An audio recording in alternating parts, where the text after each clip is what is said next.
Vancouver is in British Columbia. Vancouver. Yeah. Which is on the west coast. Vancouver's the It was west like coast. a 5-hour flight. Yeah, I keep thinking Vancouver's east coast. No. Toronto is east coast. It's in the east. I want to call it East Coast because there's still like 2 provinces between us and the ocean. Mm-hmm. But yeah, in terms of Vancouver, yes, it is on the East Coast. Mm-hmm. In terms of like Newfoundland, no, it's not on the East Coast. Sure.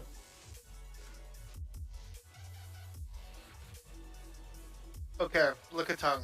I don't know. Right into it. Let's go. So these are 8 points. I have been looking at some 8-pointers. All I see is PV Poke. I don't see this the stream. Sure, hang on. I'll change that for you.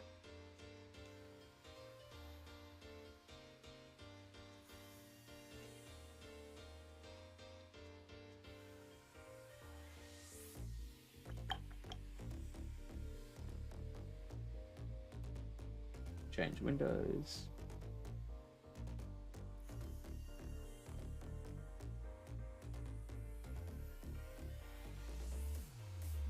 Alright, you good? Yep. Sweet. So, Lickitung. I don't know. I don't know if it's gonna be good, to be honest with you. Why's that? It's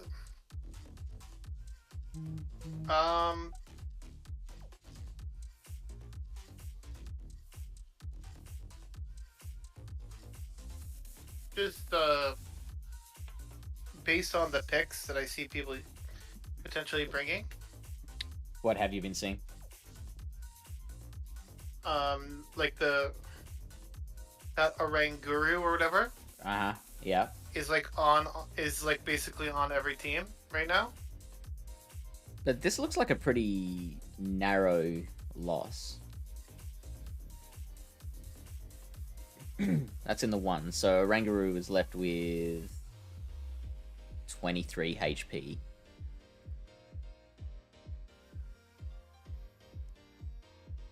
It does lose all the even shields. What if you can like get to an extra body slam or something? How close are you to an extra body slam? 24. So what's that? 1, 2, 3, 4 licks of lead. Seems like normal type was quite popular.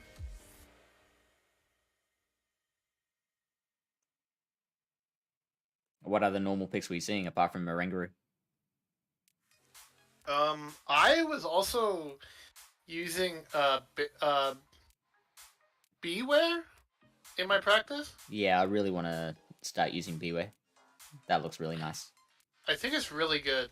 Like, a superpower from a Beware does a shit ton of damage. Like, especially if you can go back to back, and you can get back to back pretty quick. Yeah, there's not a lot of counter users in this meta, so it's kind of like sort of safe. There's also not like there's this Oranguru, right? But it takes neutral from fighting, so like Sup Angry Bunnyman. Hey Bunnyman. I've seen quite a lot of Noctowl as well in my limited practice. Like if you go back to the rankings, you can just sort by normal type, just like, and then you can also sort by counter as well. So this doesn't really show the key losses, but or normal, like, do you want normal and and counter or comma counter? You can just do both, like normal comma counter or and counter. I don't know what shows both. You tell me. So and gives you the things that are normal type that learn counter, which I think is just Vigoroth. The comma is Vigoroth allowed in this meta? I don't think so. No. Usually, I think they banned it or something, or not banned it, but they didn't allow it. Okay, so now I'm showing the things that are normal type plus the things that have counter. Okay, Munch or Noctowl, I think is going to be Oh, and that's another one that doesn't show on the list that I think a lot of people are going to be using is Greedent. Yeah. Because it does really well against Oranguru, and also it's just like very good generals as well with like the Bullet Seed, Body Slam, and Crunch combo. Yeah. As you can see here, the highest ranked counter user is Wobbuffet at 33. But look at in the just like the top 30, how many normal types there are ranked in the top 30. Heaps. That's the reason I'm a little worried about Lickitung. It's like, I guess normal typing is, if you did want to go for an 8-point normal type, I think Diggersby might be better, in my opinion. Okay, so what does Diggersby do then? You're obviously crushing the Nidoqueen. Trevenant with the normal typing, you're resisting Shadow Balls and Shadow Claws, so you're beating like Lickitung, you're beating any of the other normal types that have normal type fast moves, right? That Abomasnow matchup is probably not as one-sided as it looks. Plus, Abomasnow is an 8-pointer, and I don't think a lot of people are going to want to use 8 points on Abomasnow because it's not that great, in my opinion. Yeah, totally. So if we go back to the way it goes, you see the counter users. No, the counter users. Oh, okay. We'll go back to 8 points. That's right. Just to see. Lycan Rock as well.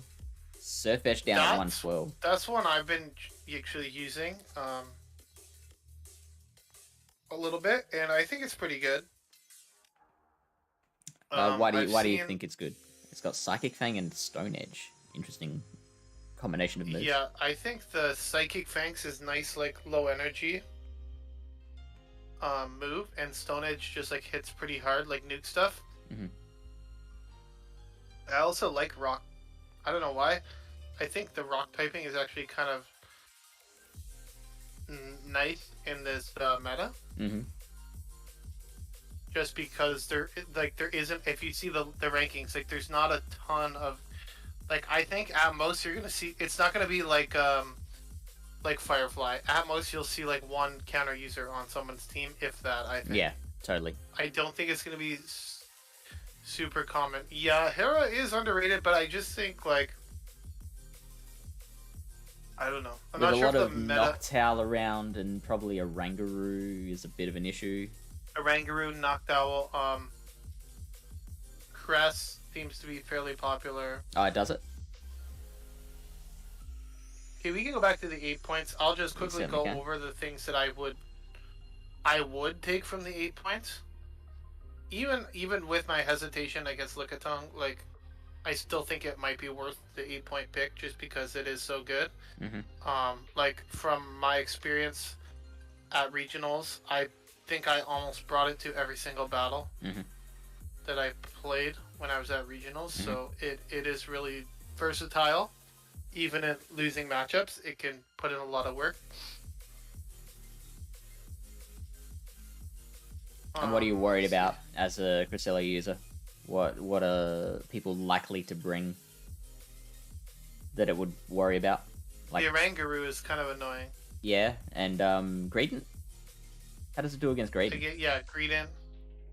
Probably not amazing because of Crunch, right? Yeah. It's like Cresselia is good just because it can hang in. It's like similar to Lickitung, even in like bad matchups. It can hang in there and put in some work, right? Yeah, because of its bulk. So like, can it tank? Can it tank 2 crunches, or can it only tank 1? Not sure if it can tank 2 crunches.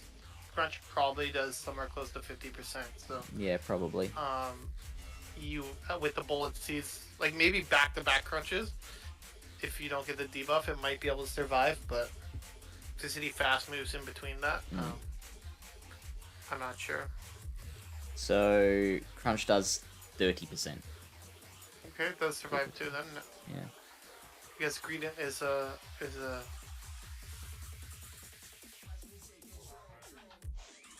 Oh yeah, Noctowl with Shadow Ball. I think Noctowl is going to be a popular pick. It is a 4-point pick. Only does 42%. Get out of here. Yeah. Still, like, oh, I think you have Moonblast, but they're recommending Future Sight. Oh, really?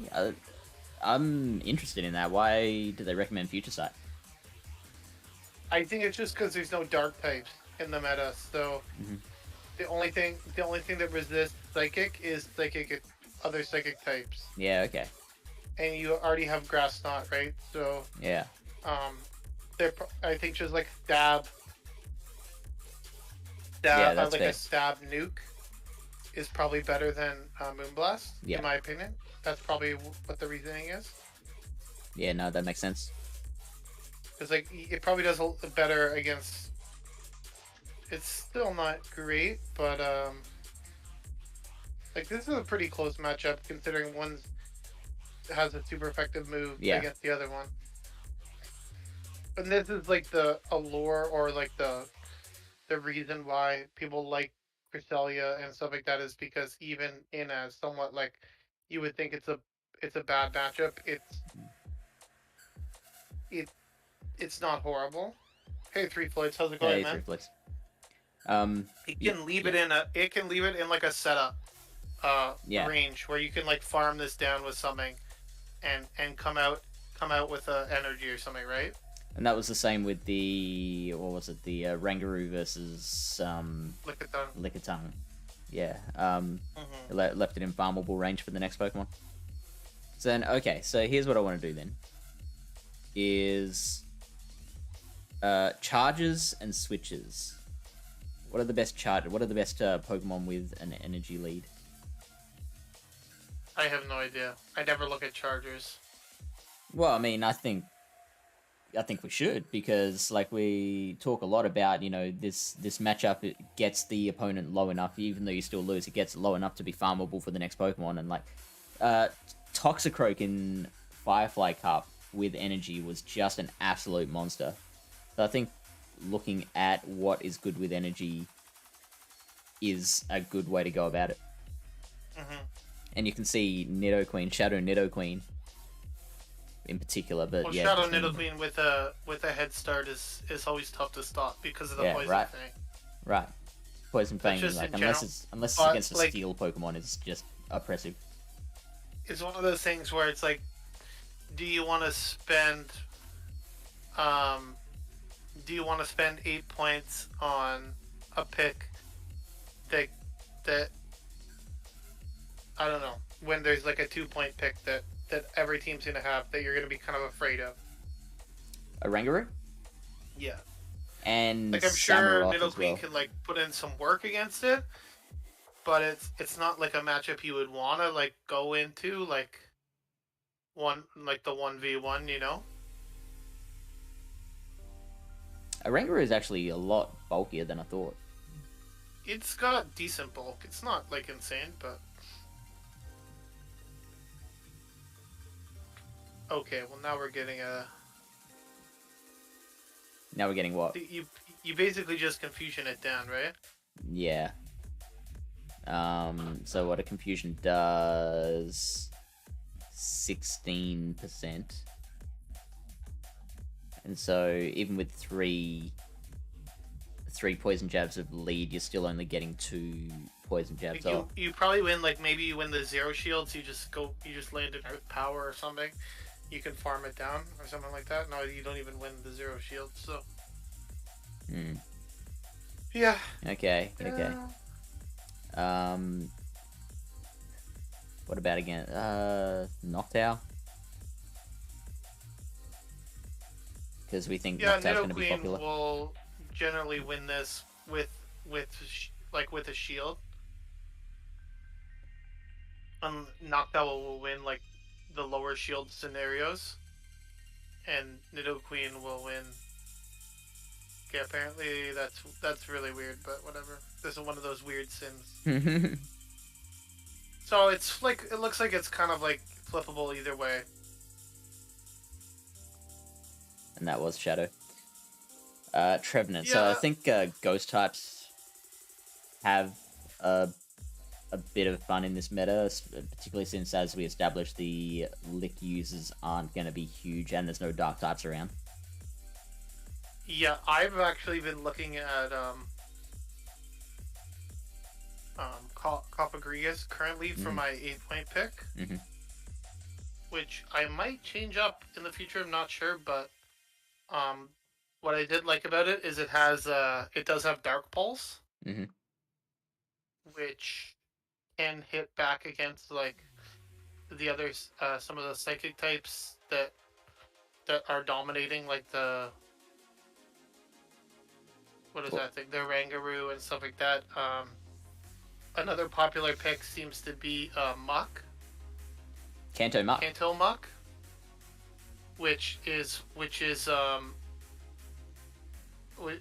nice to get in some ghost typing there to help resist that, and like Dark Pulse is kind of high energy with the poison jab. So I feel like everyone's trying to get some sort of dark damage on their team.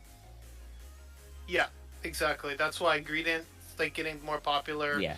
Rangaroo. I have a sleeper pick that gets some dark damage on that I will go over later, and then I will go over a Pokemon that almost decimated me when I battled Mamaclimbs. So for practice. Okay. We still looking overall. Just switch to switches. And again, Nidoqueen comes up top, and Cresselia in second, Lickitung in third. So all the 8-point picks proving the best switches. Shadow Snorlax is the highest non-8-point pick. Shadow Golbat. Could Golbat be a cheap alternative to Nidoqueen?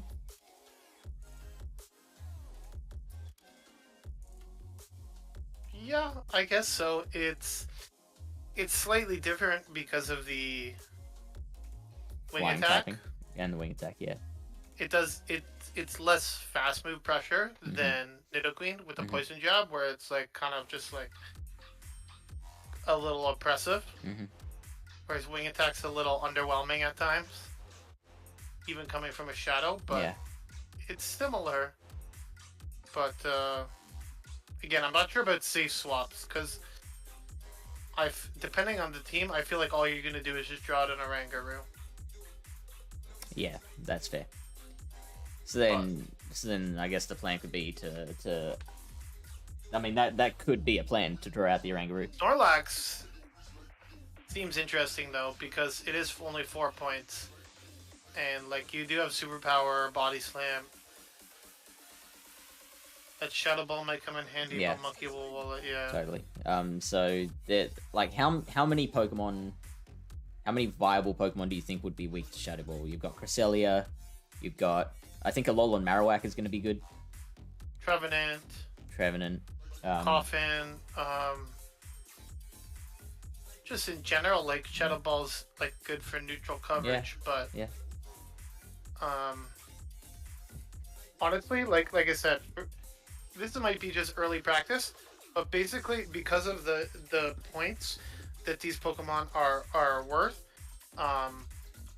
Muck and like a Rangaroo are on every team. So both those Pokemon will give Golbat like a hard time.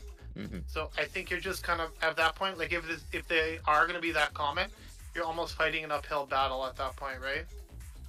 Yeah, you might as well just go with Noctowl, and if you're looking for a flyer, it's the same points. Go against a Rangaroo, because like you've got the Dark Pulse, but it is very close. I've played that matchup out before.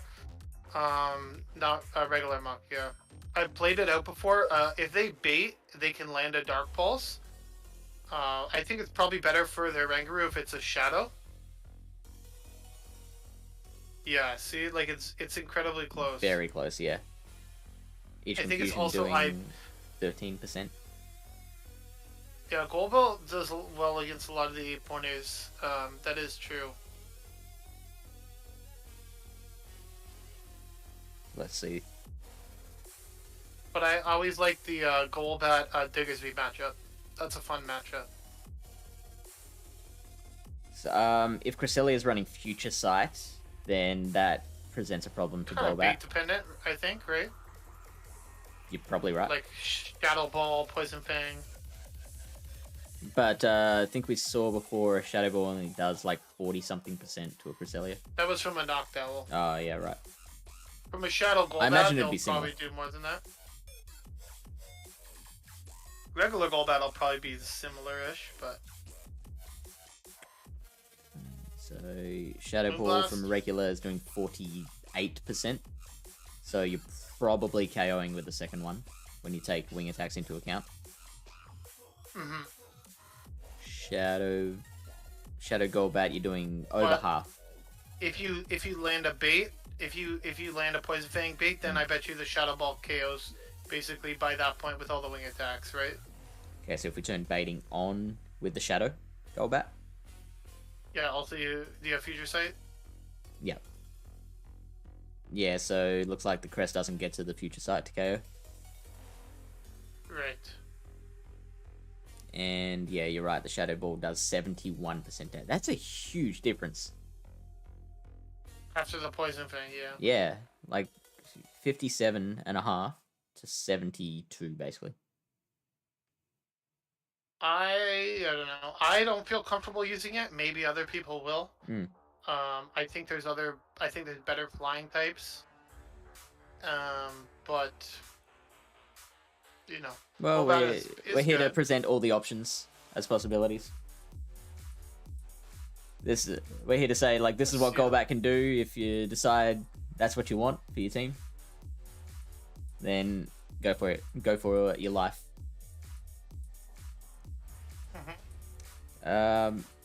However, I don't know if I agree with the statement that Golbat does well against all the 8-pointers. Yeah, no, I guess it does. So Nobody's gonna bring Wobbuffet. Please, nobody bring Wobbuffet. Like, well, it would lose to Chansey, that's for sure. it would. Nidoqueen It will generally be- wins that will one, doesn't it? Nidoqueen loses to it, but Okay. it's kind of, again, energy and bait dependent because like Earth Power is only single resisted. So, but yeah, in general, Golbat does win that matchup. Frostlass does quite well against Golbat. Yeah, it's not great. Trevenant, again, Trevenant can basically beat anything if it lands the Shadow Ball in the Yeah. right place, just because it's so powerful. But you wouldn't. It's not a matchup you would want to, go into. And it Basically, outpaces to the Shadow Ball, doesn't it? It's yeah, seven versus Shadow 8. Claws versus probably I don't know how many wing attacks. I think 8. maybe. Wing attack is Araquanid just would be a- it would be good against Araquanid, but I don't know how many Araquanids are gonna be coming out. I saw one or two. I think I saw one person running Arachnid with Infestation, but Mhm. yeah, don't waste your pick on Wobbuffet, please. It's not good. Talonflame, some Talon. people are considering. It's very interesting. This is a spice pick, which I think could be really good. These water fairy types. I'm amazed that Azumarill is ranked that low. Like, when is it ever ranked that low in any meta? Yeah, I'm not sure exactly why it's ranked that low. Like, because like Lickitung is, I guess, like a high ranked one. Mm-hmm. And it's an 8-pointer as well. It is an 8-pointer, and so is Tapu Fini. But Yeah. I will say that like my team, that was the one Pokemon that my current team struggles against incredibly a lot. Is Okay. the Water Fairy combo Interesting. typing. Because I have, which we can touch on later, but I have Pokemon that I use to beat other water types, Mm-hmm. but they get walled by that. Also, Beware gets walled by that, other than Shadow Claw. I'm incredibly weak to the water fairy combo. Okay, sure. Maybe it's just my team. I don't know. I'm not running a poison user, but and Mamaclimbs did say to me that she really wants to run Tapu Fini, but she Water Fairy Monkey like I Claw. said, I only saw the one poison type really. Muck was mainly the only poison type I saw. But yeah, she said she wanted to run Tapu Fini, but she hasn't been able to get one for Great League yet, so which is unfortunate. She's been trying so hard. Who, you? She has. Yeah, I got lucky. I got one at Vancouver, so Yeah, I haven't even tried yet. No, I traded one Tapu Fini at regionals, and that went lucky, I think. I did two, one each day. Yeah. And the guy that I beat in the first round traded me and won the second day. That's also, like, beating someone in person is a lot different than beating someone online. In what way? And, like, just, like, I don't know, like, you're like their daddy or something, you know? Like, you got him. I don't. I don't know like, that. I was going up against this guy, and we had the Walrun Mirror match, and I baited him, and he shielded an Icicle Spear, and then, like, after the match, he was just like, yo, that bait won you the game. I was just like, I know. I kind of felt bad. Like, I'm, like, staring right into his eyes, and I'm just like, yo, this is an earthquake, motherfucker, shield this thing. And then it's like, Icicle Spear, oh, God. And then he's, like, behind the whole matchup. Who is sexy? Apparently it's pronounced Cypher. So what? Cypher. Cypher. How have you been? I've been good. What about you? Yeah. Okay, Pidgeot. So yeah, this is against an Azu Oranguru core.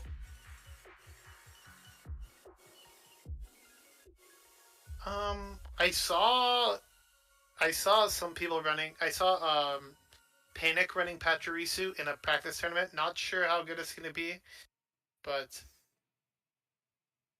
I mean, so what I'll say about this core is that there's not a huge amount of like hugely popular stuff that on the counters list. Lurantis, I think, is gonna be a little popular. Yeah, and Shadow Muck, but we've seen how close that gets with the Oranguru. How about Tapu Fini over Azu? Or add Tapu Fini in there. I want to see if there's any different matchups that it loses or picks up.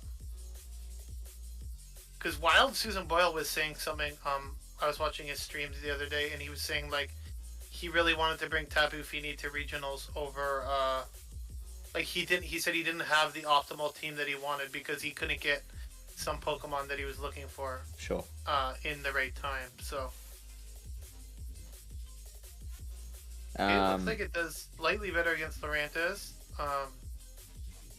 Basically, looks like it doesn't lose quite as hard to some of the electric types either, just because, I guess, because of the water gun. But it loses worse to Pacharisu.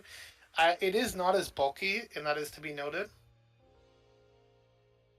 I don't think anything's as bulky as Azu. Lots of things are as bulky as Azu, just nothing with the typing. That was a generalized statement that did not require rebuttal. Okay. Well, I'm here for that.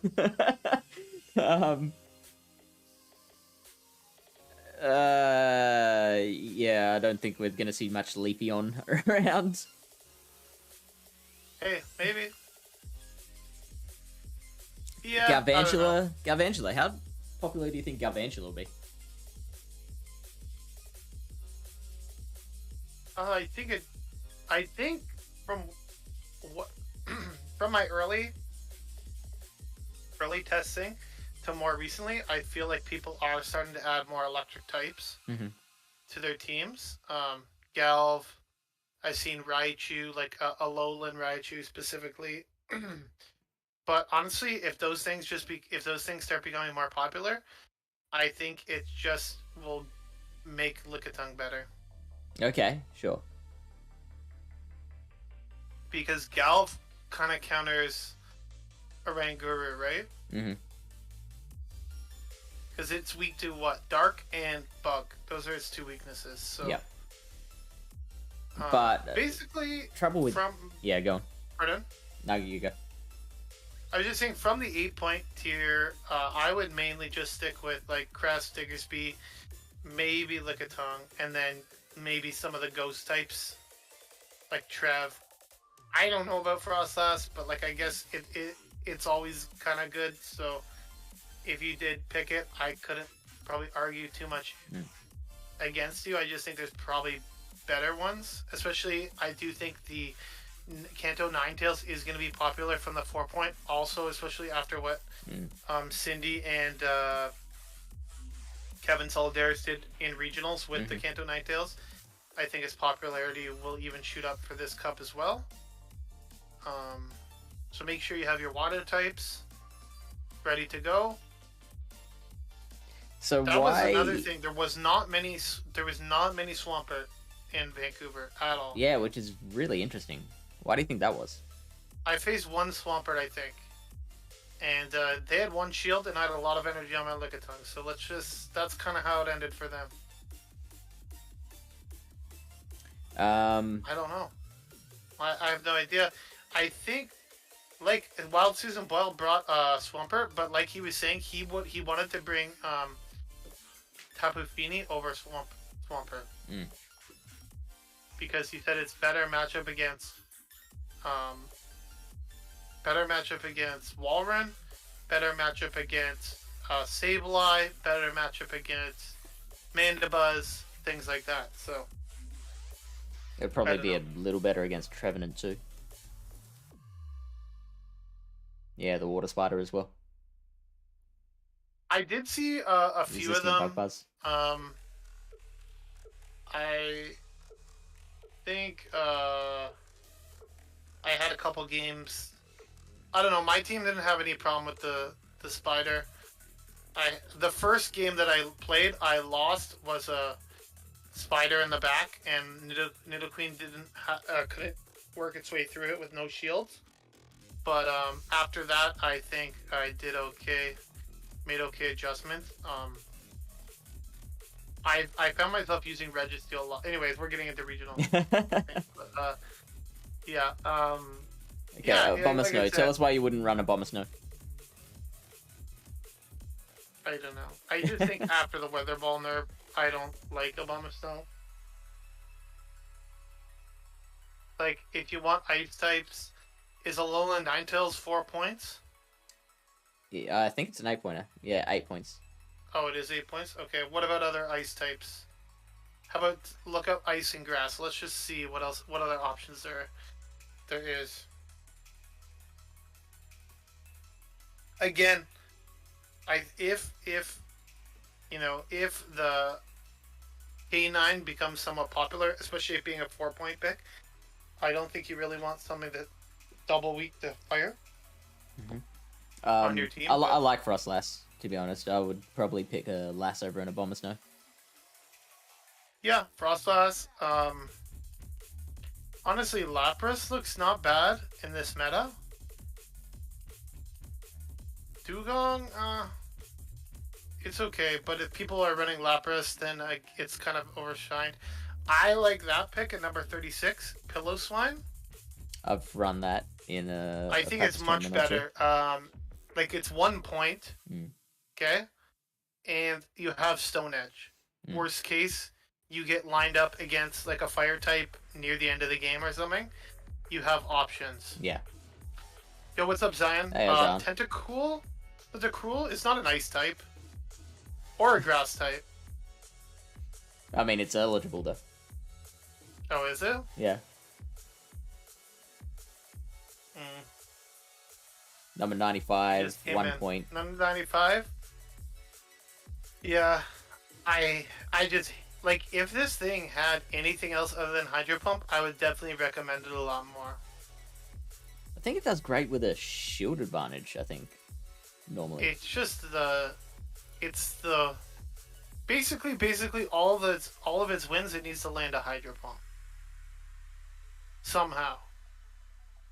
I remember That's my only problem there with being one Silph Carp that it in the 1-0 shield it could literally beat every Pokemon.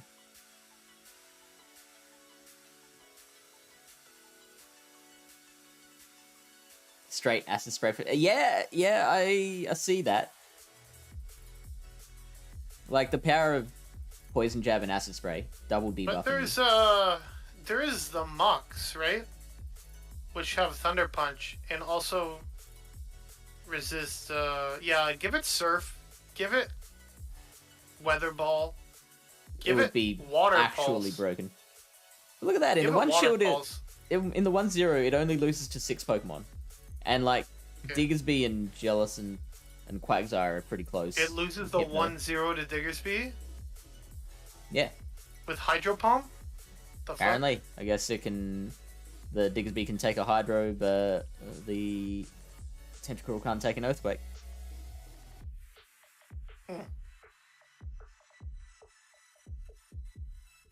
I know, but you have a shield and you have a super effective move too.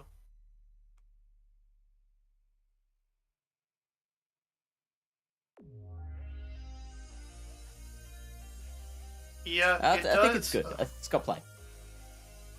How does it do against How does it do against Gyarados?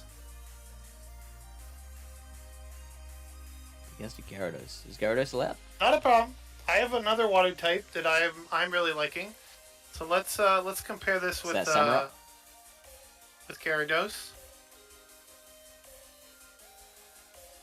You need Oh, Shadow. and with the crunch as well. Yeah. Shadow Gyarados. Shadow with Dragon Tail, sir. That is the good moveset. Dragon Tail's exclusive though. You need an Elite TM for it. There we go. Just acid spraying the shit out of you, eh? That is in the Okay. 1 shields. Yeah, Tentacruel wins all the evens.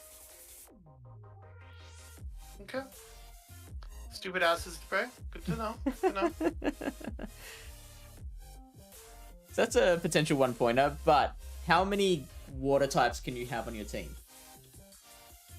I'd say you need at least one. I'm curious how it does it. I'll check myself. I want to know if it can beat how the matchup goes with my another pick that I have. I'm just thinking, like, if you have Tentacruel, can you also fit a Samurott on your team? Or is that making you too weak to some... So, like, how many electrics are we going to see? Lantern's the big one, I think electric is going to be fairly popular. Pacharisu, Zapdos, Agrav. I think like Galf is what, 4 points? Yes. Okay, I think I've seen a couple Stunkfists, not sure about it yet. Lantern, again, I'm not the biggest fan of just because it does get walled by grass types. Grasses. Oh, how many grass are we going to see? I mean, Abomasnow is one. Abomasnow, maybe Trevenant. whoops. I think Lurantis is going to be fairly popular because it's a 2-point pick, and it beats it can beat that monkey. That everyone's This is hyped interesting. Trevenant and Gorgeist. Like, could you use Gorgeist as a very cheap Trevenant replacement? about. You could try, but Shadow Claw is just like way better than Hex. That's the problem. Of course. Yeah, that's the trade-off you're getting. You can see, like, open the thing. It probably loses some.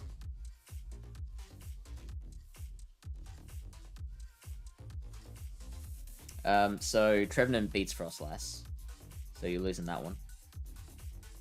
No, it beats Frostlass. Yeah, Trevenant beats Frost. Oh, yeah, So does yeah, Gorgeist. yeah. That's baiting. Forget that I just said that. You can only win if you bait. So That's a or very they narrow don't win shield. against Shadow Nidoqueen. Doesn't Trev lose to Nidoqueen in the 1 shield? Maybe Trevenant is a little glacier. Yeah. So that could possibly be. Yeah. A little bit. It does I don't lose to know. Trevenant.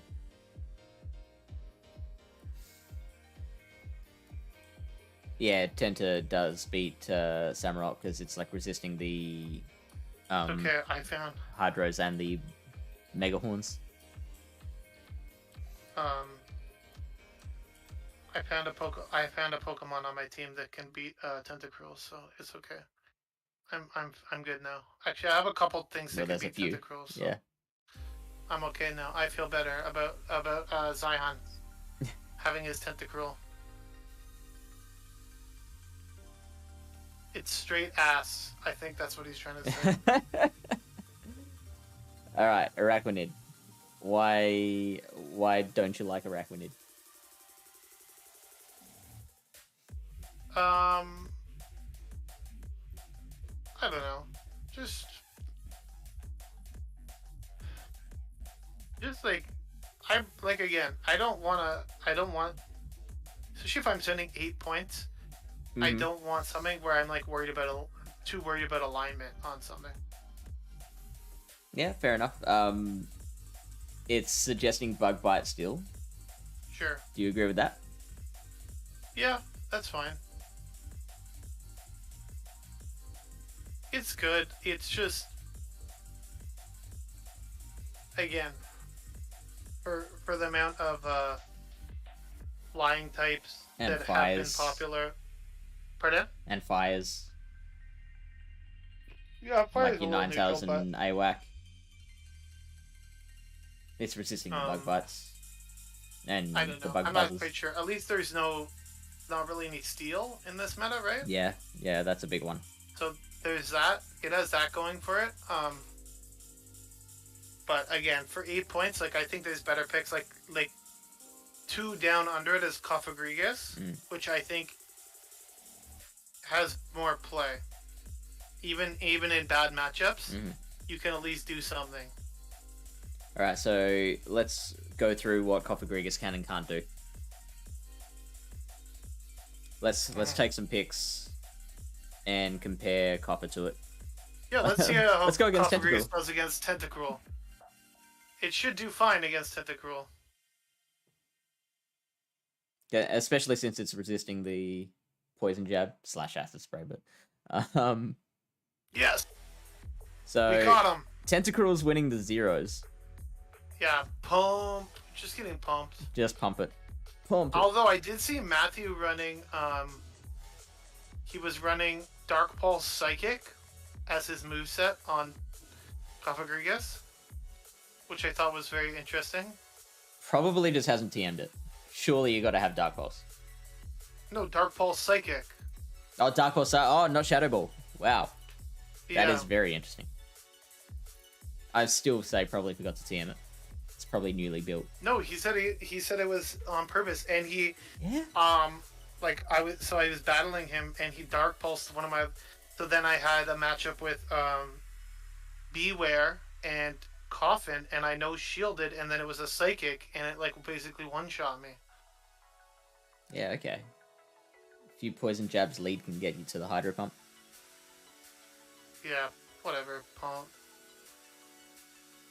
Again, it's big. How much does a Hydro Pump do to the Coffin? 63%. Okay. But each Poison Jab's doing like 2.8% or something. Yeah. Yeah, there you go. Just one Poison Jab lead. And you win the one shield.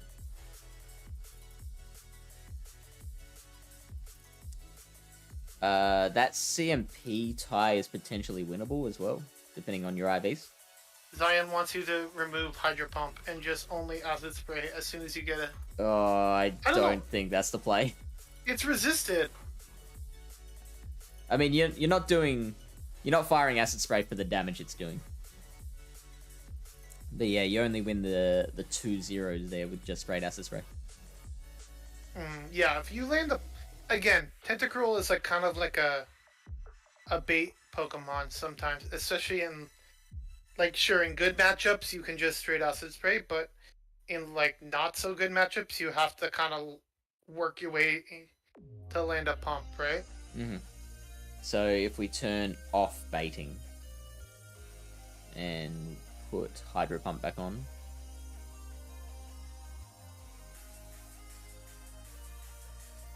That's one of the that's one of the reasons I do like Coffin, is because there has been sort of an uprise in the poison types in the meta. So I've been using Coffin. I've been using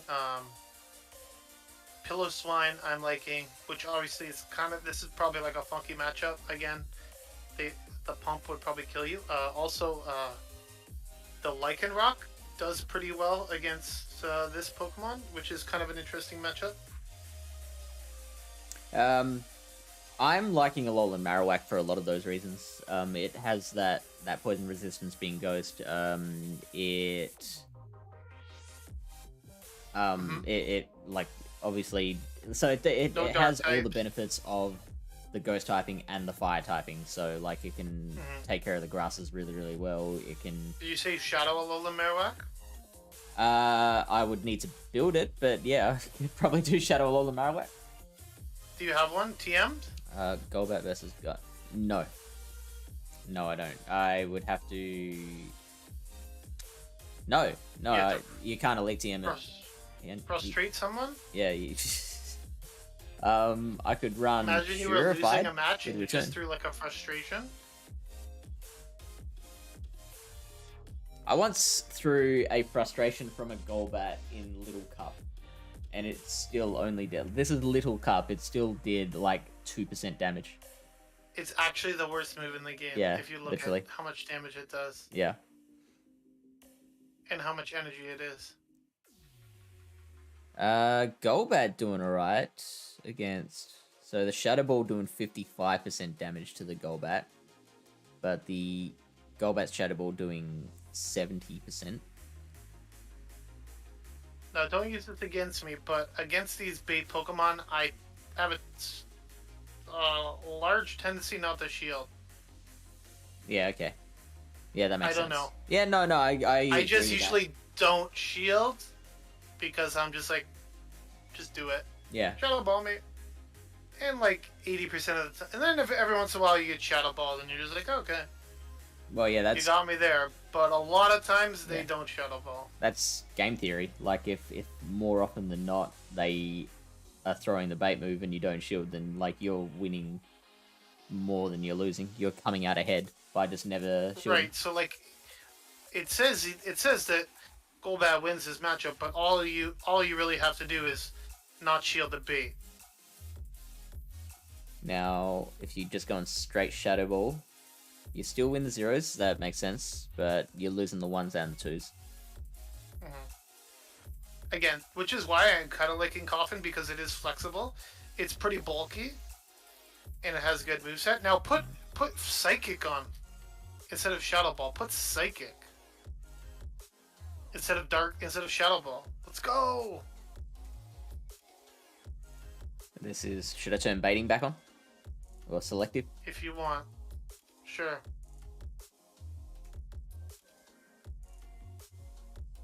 So suddenly you're losing the zeros. That's something. Let's go! Psychic! Psychic doing 66% damage. Which I guess is enough. Like with the Shadow Claws, you're getting the KO. Yeah, it's an interesting thing to consider. I still personally like Shadow Ball because, like, again, when I was going up against Mamaclimbs, like, I was relying on Cofagrigus heavily to deal with Azu. I'm gonna leave Psychic on there because I imagine you just go straight Dark Pulse against Trevenant.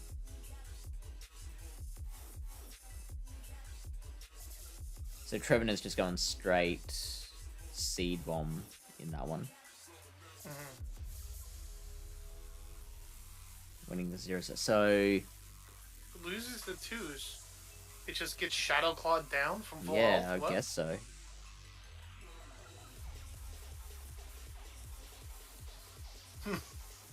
Okay, I guess Coffin is bulky, but that's not good bulky to know. enough. Yeah. No, Trev's not bulky enough. Coffin's too bulky. Coffin's straight. Yeah. Right. I should learn to read. That's probably like the biggest takeaway I'm getting so far. What, you can't read? No, yeah, I've I've gotten this far without the ability to read. Pretty impressive, huh? Okay, buddy, we're here for you. Trev vs. Coffin Yeah. is a common match in Alchemy. Okay, so Is it? Lloyd I would- haven't seen one. I haven't seen one Trevenant yet in Alchemy. Oh, actually, I did see one Trevenant. They farmed down I safe swapped Stunkfisk, and they farmed it all the way down. That was really bad. So Floyd would understand that matchup then. But there's a fair amount of Noctowl again, which is like scary as shit. So Which is you'd why, prefer again, if you're going with Ghost, offer. you might as well just go with Coffin because at least you have Dark Pulse and you're not taking super effective damage. So honestly, you could probably, like, if you have a lot of energy, you could probably get it pretty low with a couple Dark Pulses. Mm-hmm. So, What pros else? and cons. Pros and cons. With the fact that there's no Dark types in this meta, I think Coffin is super safe. But maybe that's just me. Everyone can go with their own things. So I think we're basically gone through most of the 8-pointers. Don't think there's too many surprises. Again, like I said, if you want to get really spicy, you can go for one of those water fairy types that might surprise someone's team comp, but not Zion. Zion is ready for the water fairies, so watch out if you're battling him, because he's just going to come out of that with a lot of energy. Alolan Ninetales.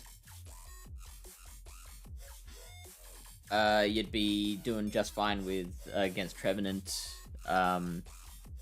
You beat the Frostlass, which I'm surprised by. This is Powder Snow. This is Powder Snow, yeah. So probably you'll just land a Gleam or something. Does anyone actually run Powder Snow these days on Alolan Ninetales? Like, yeah, plenty of people. I guess there's no like fighting types that you really have to worry about in this meta, so. Yeah, and like, no dark types either. Right, so maybe it makes sense to run the Powder Snow. Oh man, I had nightmares about this Ninetales from regional. Regionals, yeah. So, oh, look at that, very even. What is this with? This is with Powder Snow against the Forge Cup meta. Okay. Again, it is an 8-point pick, and there was quite a bit of water types. Loses to Copper. Beats it. Let's go. Yeah, pretty handily too. Crustal. And yeah. Crustal, that's an interesting one. Like some of those rock types, especially the rock electrics, are definitely going to find their way in there.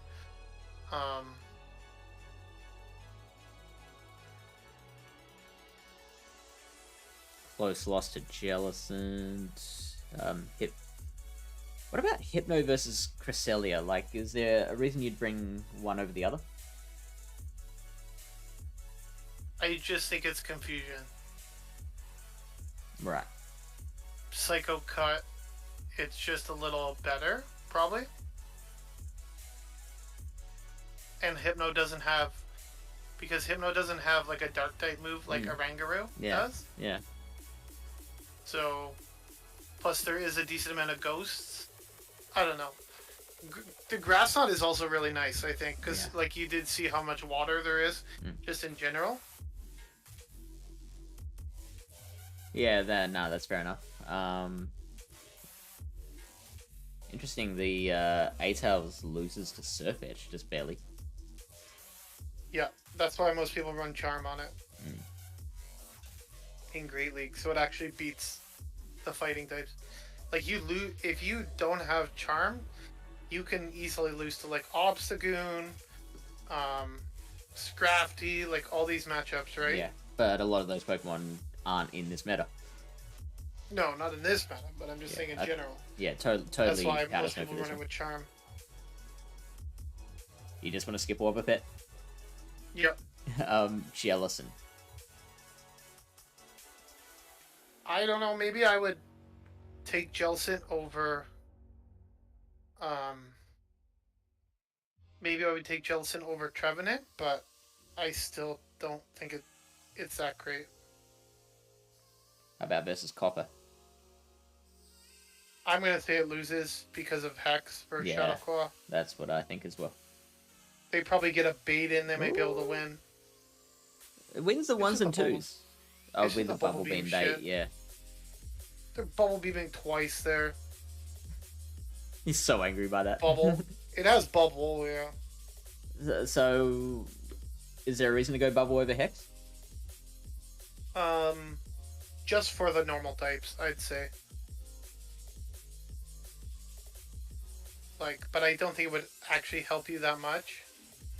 Yeah. Honestly, I would consider running Ice Beam if I ran it in this meta just to help out against like a Noctowl or even another grass type. Obviously, it makes you less flexible in terms of like baiting and all that sort of stuff, but in terms of pure coverage, I would say Ice Beam is probably better. I think you're right. But the Sims will probably like Bubble Beam better because Jellicent is just like a Bubble Beam machine. They always Bubble Beam when you think they're going to Shadow Ball, and they always Shadow Ball Bubble Beam machine when you think they're going to Bubble Beam, right? Oh, Bubble Beam, Ice Beam. Well, I don't know about that. Then you're just losing to Cofagrigus, but that's like other ghost types. I mean, it's already losing to Copper. Not.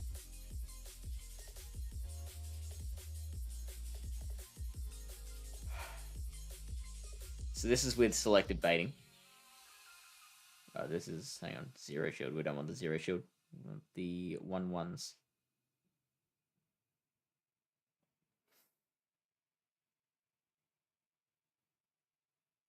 So the Bubble Beam helps you with Charizard.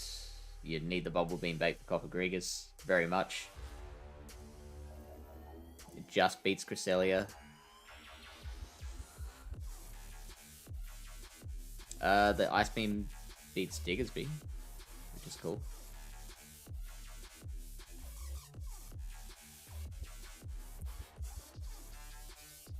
And adding Bubble Beam, Ice Beam.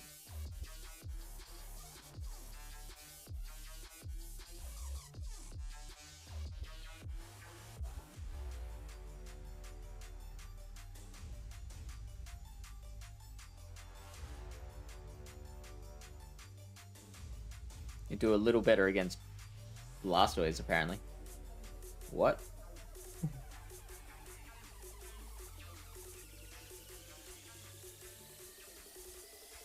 Doing better against Crustal. Doing the same versus Diggersby.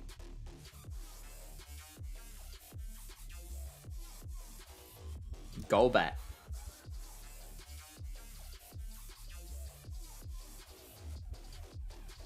It gives you some play, but it obviously loses in other areas. You're beating Lurantis with Bubble Beam Ice Beam. In the ones.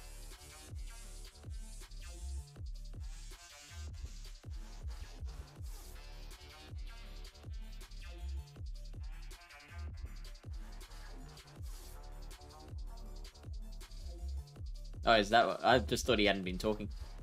I'm muted. I always am talking. Yeah, I must have muted myself. I don't know. Yeah, Jelly's interesting.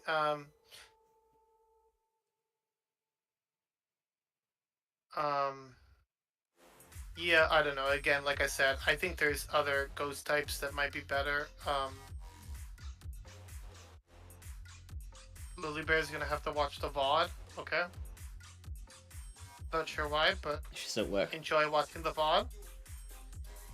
She's at work. Oh, okay. And have fun at work. Talon, yeah, I don't know. I think Talon is sort of falling out of. Some people might have a bear problem. Yeah, yes. She's excited that Beware is actual meta. It's friggin' good, I'm telling you. Yeah. It is good. So okay. Talonflame over Ninetales or AWAC? No. Just take... It's 8 points. Just go with Ninetales. Or AWAC. Well, we wanna like, if you want to run a Talonflame, this is what it can do. Like we're not here to just say no to everything. Not running a Talonflame. What does it do? It's a flying type. Okay? Mm-hmm. That's the only and it has Brave Bird. That's about it. It's less bulky. It's more clunky. It's tougher to use. Beware versus Coffin. Ooh. That matchup is annoying. Don't remind me about that. I've been psychic before. It's not fun.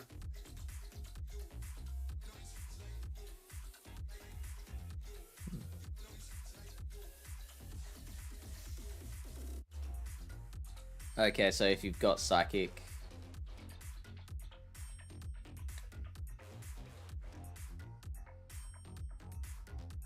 Yeah, beware. I don't like Stomp, but you're winning all the 2 shields. No, is that... Hang on. Beware is. Beware is winning the 2. But losing all the 0s and 1s. Yeah. I don't like Stomp. I'll just say it right now, I think Stomp is useless. I just would prefer to run Payback for the like kind of nuke damage, and then I'll figure it out from that point on. So let's try that. But you're still gonna lose because you're gonna be baiting superpowers at that point. Okay, I mean, you win the 0s. Yeah, and the 1-0. Yeah. Very handily. I mean, that's not bad. It basically only wins the 1s. Which is fine. The Coffer does, yeah. Yeah. I personally like Payback because, again, people are trying to get Dark-type moves into this meta. Yeah. And I think it's just a nice nuke to have against anything. But I will say, like, that superpower smacks. Yeah. Like, I hit, like, I think it was going against Miami Duck, and I had Psychic Fanged his Oranguru, and I came in with my Beware and I won CMP, and the superpower did like 60% to it. Right. Slenderous. Oh, we're doing Master League? Yeah, this is just a whitewash. I was just trying to think, like, what would Talon get you that 9000 AWAC doesn't? It's just like a hard wall to like a Lurantis. Yeah, okay. Like they can't even superpower you really. Like they would be superpowering you over leaf blading you. Like you're picking up some benefits, but again, there's not a lot of flying fire types or flying types. Does it beat the other fires? I don't know. It does, like, I'm assuming that's like baiting and landing the Brave Bird. So how would you want to adjust it? Would you just turn baiting off? Because you wouldn't want a straight Brave Bird in any situation. You might want a straight Brave Bird if they're not going to shield because they think you're throwing a flame charge. It's just situational, right? If you go straight Brave Bird, you're still winning the 1 shield. Mm-hmm. Yeah, like sometimes in matchups like that, I will like build up to like 100 energy, and then I'll just like no shield everything, and then I'll just like throw a Brave Bird, do another Incinerate, throw another Brave Bird. Then you're like guaranteed to get both shields. So that's one way to play a Talonflame. If for people that are interested, like I'm pretty good at playing Talonflame, so. But I just don't enjoy it as much at Great League just because of the it's much more flexible in Ultra League because it can take a hit, whereas in Great League it's like it's kind of awkward. You get outpaced by a lot of things and you can't really take any hits. So it would be better than Ninetales and AWAC specifically at taking on Beware. Mm-hmm. That's probably the only other thing. What did you say? Yeah, so it would be better than the other fires at handling Beware. Right. Things like that. But I think those are just small things, really, because at the end of the day,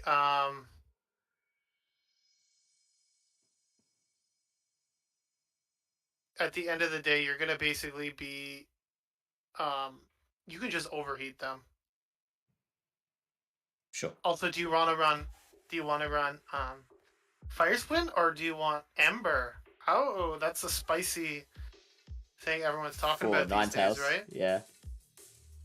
Well, whatever you want. You want Fire Spin. Don't tell them, but you want Fire Spin. Alright, can someone please beat Lyle with an Ember Ninetales? That already happened. Oh, there you go. That was Cindy.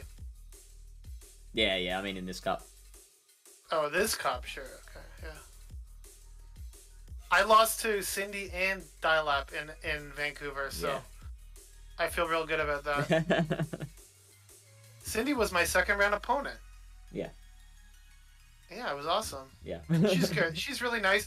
Those two people, though, are the most serious people I've ever battled. Like there and just in general. I don't like Ember.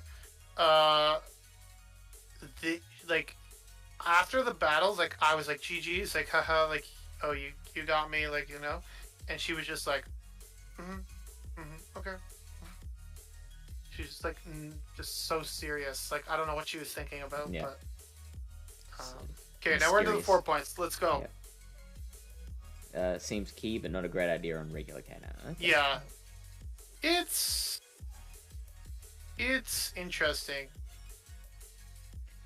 So we've talked about Ninetales a lot. Let's go to Pidgeot.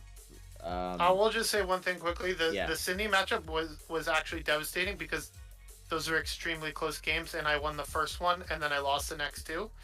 Dialap just like fucking clapped the shit out of me. Like he just RPS'd me 2 games in a row, Yeah. so that wasn't even close.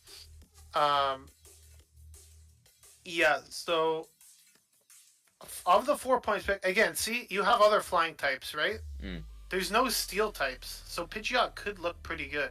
Although there is this thing, which is its like arch nemesis, a lowland Graveler. Yeah. What do you think of Double Flyer? And then like something to cover the rock types. I'd be more worried about electric types. Yeah, okay. I was Because, thinking, like, Double like Flyer I said, Beware. more and more recently on my practice, I've seen electric types. Mm. So I think Double Flyer is maybe a little risky, Yeah. Good call. but you could probably make it work. If maybe you have, but I don't know. I would be like worried about like wasting a spot, quote unquote. Mm. But you could have like different uses, like one like normal type, one like you know, if you wanted to run like Pidgeot and not Golbat, like they do sort of different things. That makes sense, rather than Pidgeot Noctowl. That, But like, again, basically with get the same Noctowl, thing. you have the coverage Mm. of the Shadow Ball, which does help. Ground can beat both. Beat both what? I don't know. Oh, Rock, I think, and Electric. You'd say. The Rock and Elite. Yeah, okay. So what ground type coverage do you have? I am using a ground type, and its name is Piloswine. Piloswine, yep. But it has that ice typing, which is a challenge that it has to overcome. Only in certain matchups. It does hold it back a little bit against some water types, Yeah. but in general, I like it.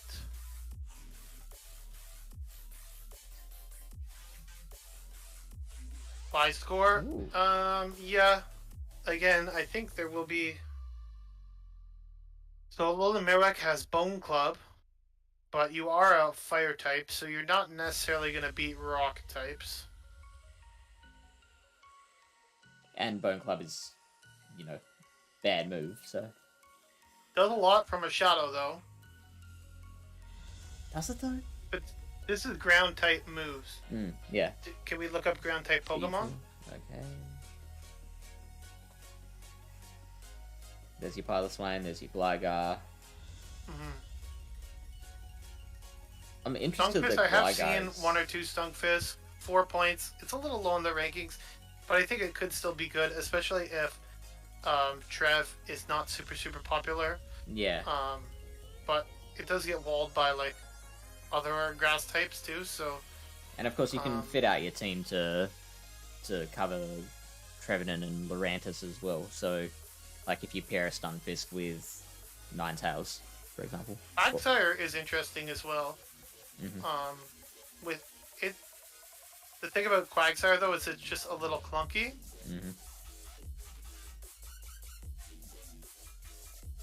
But it is great against like your Alolan Golem. Would be great against Golbat, against Nidoqueen. Would be great against. It would be great against your Ninetales. Which one? The Quagsire. Quagsire, yeah. This is Forge Cup. I guess Steel Cup. There's no Steel types, but okay. Apparently, regional invitations have been sent. Yeah, I like Quagsire, but again, Piloswine has been really good. I think because of the popularity of some of these ground types or poison types, I think a ground type is not a bad idea to have on your team. Especially where I don't know where Zion went, but he definitely doesn't want to see a Quagsire. Although a Hydro Pump would still do a shit ton of damage. Yeah. But yeah, those mud shots are going to be adding up, and again, the only issue with Quagsire is it's just very clunky. If they gave it if it had like a G-Fist moveset, like Rock Slide, or like even Stone Edge Earth Power, I think it would be much better. I don't think Quagsire's that clunky. Like, it's obviously clunkier than the other Mud Boys, but like, I don't... Yeah, it's just because not being able to like store more than one move, and having such high energy moves just holds it back a little bit, I think. Because Stone Edge is 55, Earthquake is 65 energy. Yeah. So look at me, I know my energies.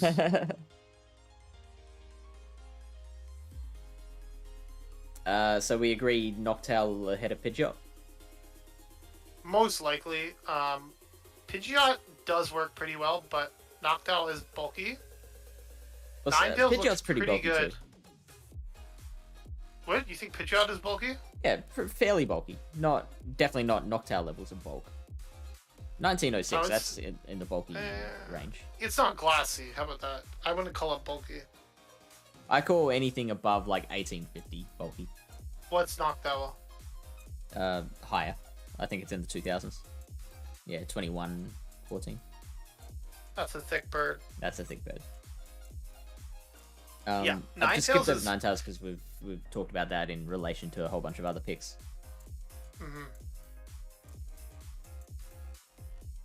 Yeah, Ninetales is pretty annoying. Well, Three Floyd says Ninetales can be anti-fairy, but what fairies are we likely to see apart from the water fairies? I think Gramble is... Yeah, A-Tails. Like, you know, there might be the random, like, degenerate person you go against that has, like, a Shadow Gramble that just, like, runs over your entire squad, and then you feel saddened that you didn't bring a Charm Counter. A-Tails is probably the most likely fairy that you'll see, and K9 does beat the snot out of that. So that's something.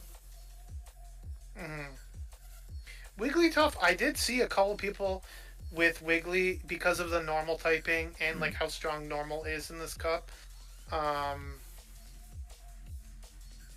That's reasonable. But with a lot of poison and it would be a great coffer wall as well. Unless it's running Psychic. Yeah, if you're not running Psychic, you will wall Cofagrigus. I think Panic was running Wigglytuff on one of his teams that he was testing. I don't have the insight to know if he thought it was good or not, but just throwing that out there. It is 4 points though, so do you want to waste? Not waste, but do you want to spend 4 points of your possible 17 on a sort of one-dimensional Pokemon? That's your kind of coming around to you. it.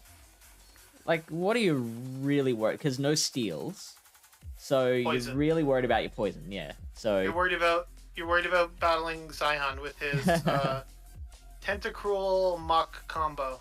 Oh, I mean, I'm gonna bring my Lantern for Zion's Tentacruel, so nothing to worry about. And then he probably has like Lurantis on his team or something. Yeah, but then my Ninetales comes out.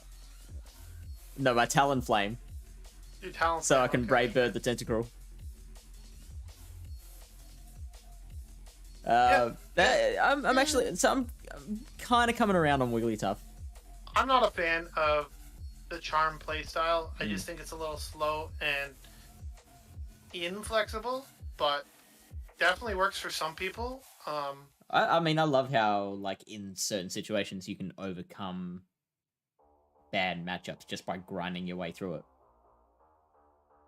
Yes, grit, determination, and charm. So Zion has a draft of Shadow Nido, Dugong, Hisuian Electrode, Drifblim, Tentacle, and Heracross. I mean, Hisuian Electrode I've always found just so difficult to make work. Because, like, if a Wild Charge doesn't KO, then you suddenly get real farmable. You can't voltage. Interesting team. Very interesting team. Yeah, let's see how it goes. It's definitely an interesting cup because of the point-based system. I like Marowak a lot because there is no dark types. And it's just like the Shadow specifically. I did build a Shadow. And I was using it a bit in GBL. It's pretty fun. The regular Alolan hits Marowak hard. isn't that far worse.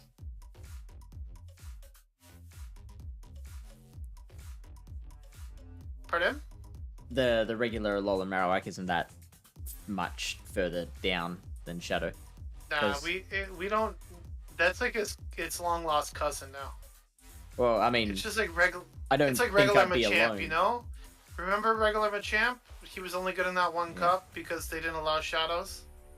I don't think I'd be alone in being someone that doesn't have Marowak with No, I think it's Frustration based on availability, not preference. That's what I would say. Right. I wholeheartedly agree with you that I am definitely in the minority for being a degenerate that TMs all his PvP Pokemon with frustration. See, I even if they're try. useless. I try to TM everything. I just don't have the TMs to do it. Like, at the moment, I've got like 30 TMs.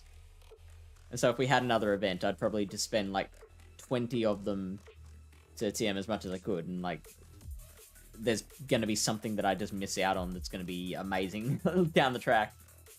You gotta do your in-person raids more.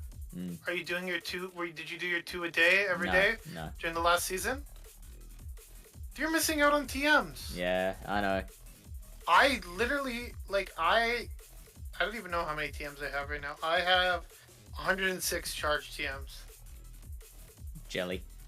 I just do if I'm like at work and I see like a couple of raids, I just go for like a quick break. I do a lot of like 3-star raids, just solo them. Just for the rewards. I don't even give a shit. Yeah. I think today I did a Alolan Raichu and a Marowak raid today, an Alolan Marowak. And I was like, okay, maybe I'll get the shiny of one of them. No shinies.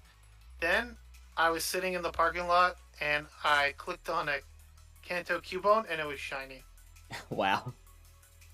And then I evolved it. So now I have my nice. very first shiny Alolan Marowak. And I'm very, very excited.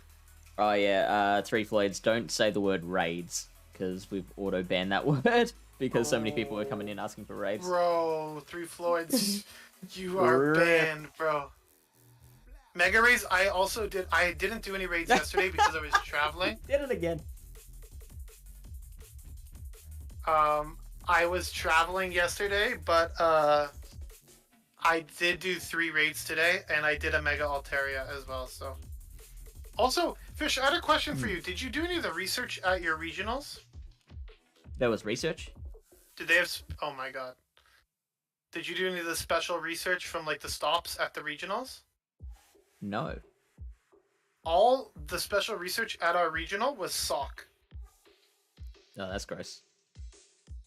No, it's kind of cool. It's Is a it? regional. Yeah, but doesn't everyone like have both now because of like GoFests and stuff? Yeah, but it's still good to have. Like, why not? Yeah. I got a bunch of Vancouver sock. Beedrill. Thoughts?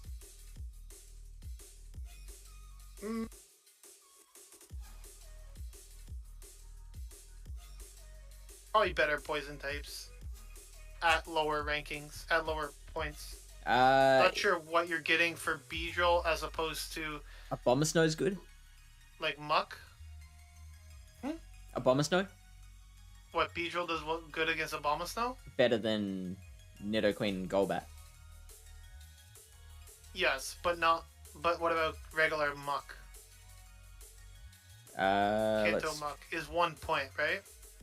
Beedrill, you do okay. You do okay against Psychic types because you do have the X-Scissor, but also you do take super effective against Psychics. How does Beedrill do against Oranguru? Because you do have the X-Scissor. Yes. What about a Bug Bite Beedrill? Would you consider running Bug Bite on your Beedrill in this meta? That's Legacy. So, I'm just wondering. I have gotten success with Infestation in the past. No, Infestation sucks. We've already gone over this. Bug Bite is the way to go, right? One of my best cups was due to me running Infestation Beedrill. So this is versus what? Muck? This is, yeah, running Bug Bite. What did you want to see? This is Alolan Muck. I imagine... Oh, shoot, yep. Let's just go Poison Jab for that matchup. And this is in the 2s as well. Yeah, I did a couple Mega Altaria. I have enough candy now to Mega Evolve one. Beedrill, yeah, it's just a drill run, right? It's going to beat a lot of the other poison types because of the... So that is one benefit of Beedrill. It will beat the other poison types really well. That's pretty close. With Poison Jab, not even with Bug Bite or Infestation. It's only close in the 2s, though, or the 1s. Yeah, you're right. It doesn't look that close. Each confusion is 16% damage. All right. So. Usually, most people run Shadow Beedrill, do they not? Or is regular Beedrill preferred? No, I think you're right. Yeah, Shadow Beedrill is probably a bit more common. Whew. Whew. Then you just get confusion down. Yeah. Okay, let's go Buzz Bite, normal confusion. Normal Beedrill.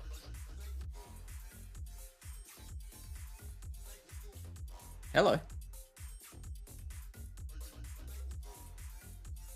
Just win the 1s, you still win the 0s and 2s. Very niche. Shadow? Shadow?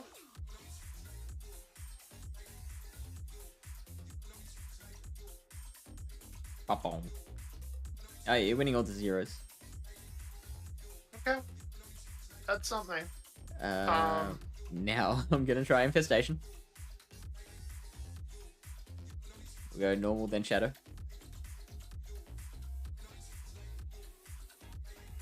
He's still winning the 1s. I think that's pretty much the same as what Bug Bite was. And you also have to be really good with your move timing with Infestation, right? Do you? Because it's like, it's a 3 like turn a 3 and then they have a 4 turn. Yeah. So like, you need to make sure you're kind of like, you know, doing the old skipping rope timing. Because if you throw one at the wrong time, it really will screw you. So it takes, as a Shadow, it takes 5 confusions to take you out. So if you How much does an X-Scissor do, though, just out of curiosity? X-Scissor does 47%. Mm-hmm. So if you build up to 2, and like an Not great. infestation does 6%. You're not gonna really infestation something down though, right? To get to I mean, 2. if you have energy on the Beedrill, like if you build up to 2 X-Scissors back to back, which admittedly is harder with infestation. Probably sure. more likely with poison jab to poison jab yeah. something down or something, right? Yeah. Shield once, poison jab something down. They come in with the monkey, and then you can just like X's the crap out of it. It's interesting because it does beat other poison types. Yeah. Really well. Like, how does Beedrill do against Tentacool? Tentacool. I'm just saying, like, it beats Mach. It will do well against the other poison types because of the drill run coverage, right? Yeah. Would be very bad against Noctowl and Pidgeot. Yeah. Although you do have the neutral poison jab. I mean, which is one of the reasons why you would want poison jab, probably. So you don't get normal so Beedrill is losing all the 0 shields, but I think Shadow won the 0-0. Bait dependence is the guy going straight acid spray.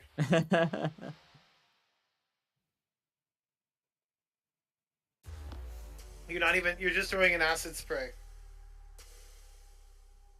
And they're shielding. Yeah, so Beedrill is interesting. Obviously, you lose the Golbat, so that's another poison type that you would lose to. Yeah. But there's Nidorina there. It's rank 30. Hello. You would beat a Nidorina.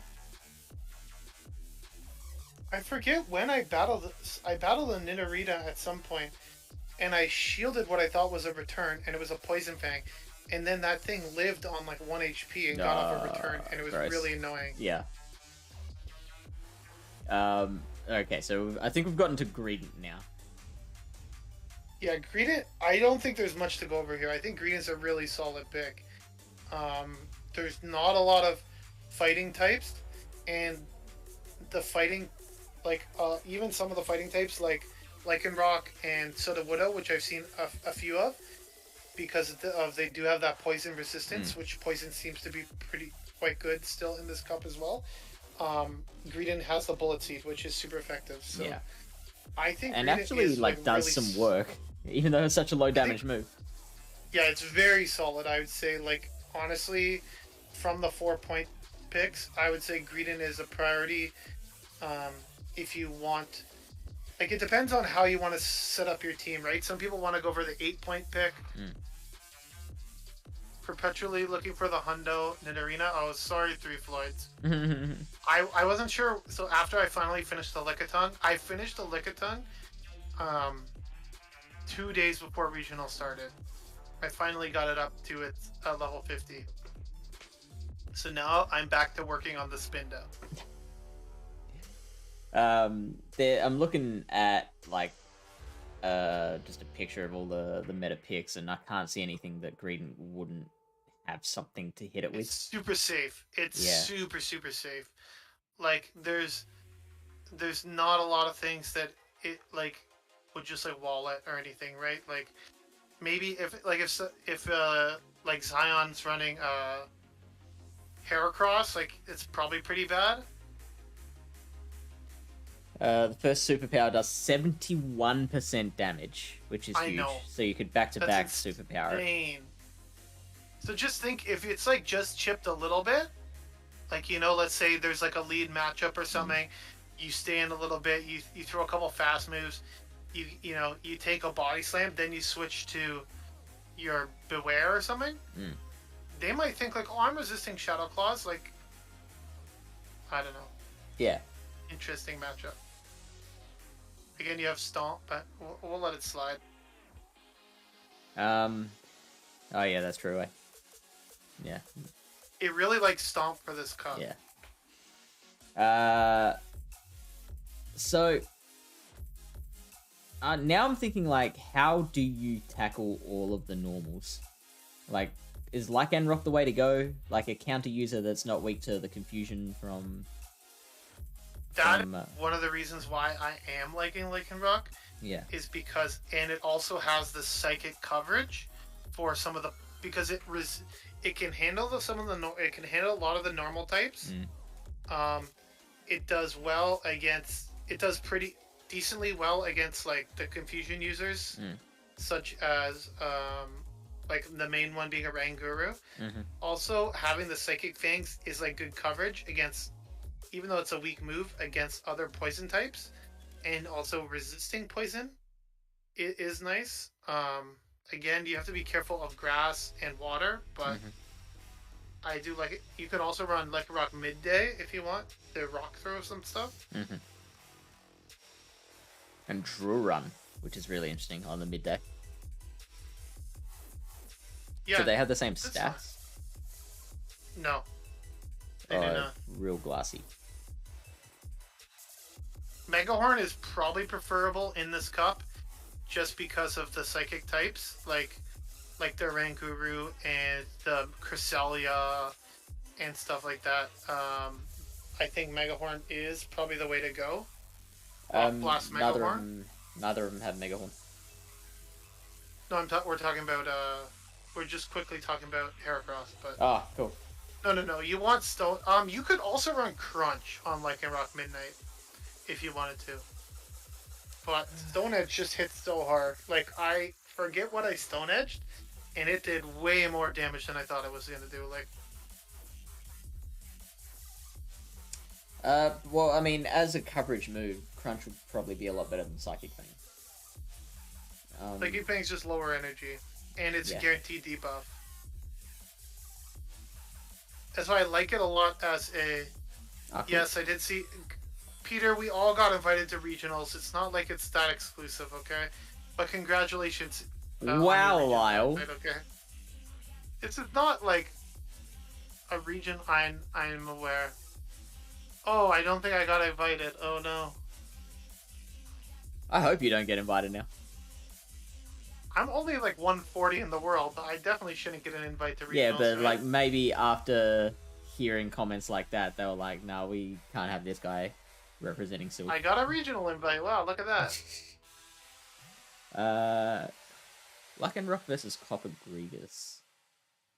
I'm sure you got an invite too, Zion. If you did like a couple tournaments and did okay, you got an invite, okay, buddy? There might be people watching who don't take it for granted. Last year, I remember being excited when I got a regional invite because I only made it to Challenger last season. Oh, unranked this year? Oh.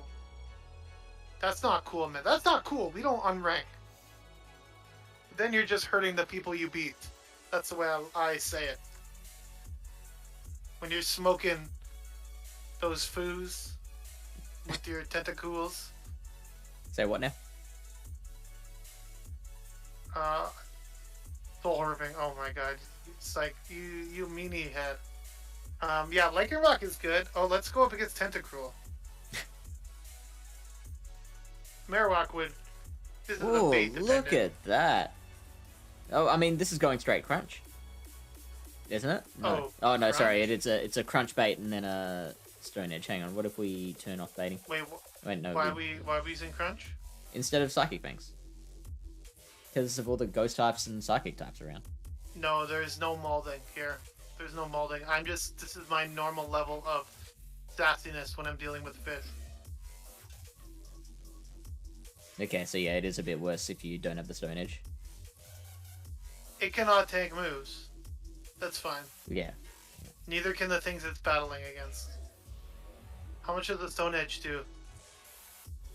How much does the Stone Edge do on Marowak? 92%. Right. That's the... He came for the molding. Welcome, Slyfrit. How's work going for you? It would make a great closer. That's the pros and cons of it, is that it just hits so hard. And I like it for its setup ability, because even if you lose let's say if you use it as a switch, even if you lose that matchup, you can still land a couple like Psychic Fangs, let's say, and then your next Pokemon, it's easily farmable to come out of that with energy because their defense is already lowered, right? So then what about Sudowoodo? Sudowoodo has a bit of the I like to call it the Quagsire complex. Pseudo good. No, it's clunky. Again, Yeah. its low energy move is Rock Slide. Yeah. Which is what, 45 energy? It is. And Psychic Fangs is 35 energy. Mm. So counter generates 7 energy per counter, right? Yeah. So 7 times 7 is 49 okay. Minus 45. is 4. How many more do you need to get to the next one? 6. Right. Okay, we're good. We're good. But it's 5 every time for Psychic Fangs, right? Yeah. That is the only benefit, in my opinion. Sudowoodo, you have Rock Slide, which is technically better-ish than Stone Edge. Yeah. Depending on which way you want to look at it. You do have the Earthquake coverage, which is nice. But again, if like Sudowoodo had Rock Slide Psychic Fangs, oh, for sure. Sudowoodo would be the better pick, because it's also bulkier, too. Like, look at the stat product. Sudo is at what? 1905. The 1905, so it's like Lycanroc was in the decent-ish. 1600s. And then look at Lycanroc. It's in the 1600s. Is it that low? Yeah. Why are you taking 4 point? Because I was ready to move on. 1668. Yeah, so that's the benefits.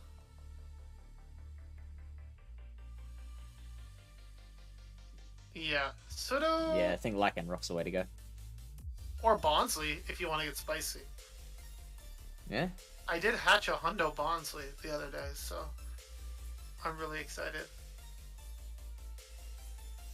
Me, I'm going to be doing the Ontario regionals. As for fish, I have no idea. This is still regionals. Yeah. It's the same one as fish. Maybe I'll battle fish. Oh, by the way, Lilybear, congratulations on your regional invite.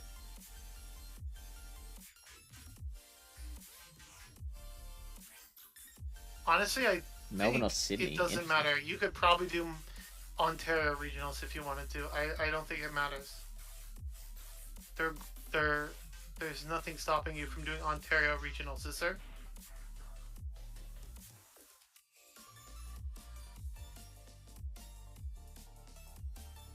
You brought a Dunsparce. Yeah. And actually, Dunsparce wasn't horrible in that meta, so it was another situation where dark type damage was really good. Right.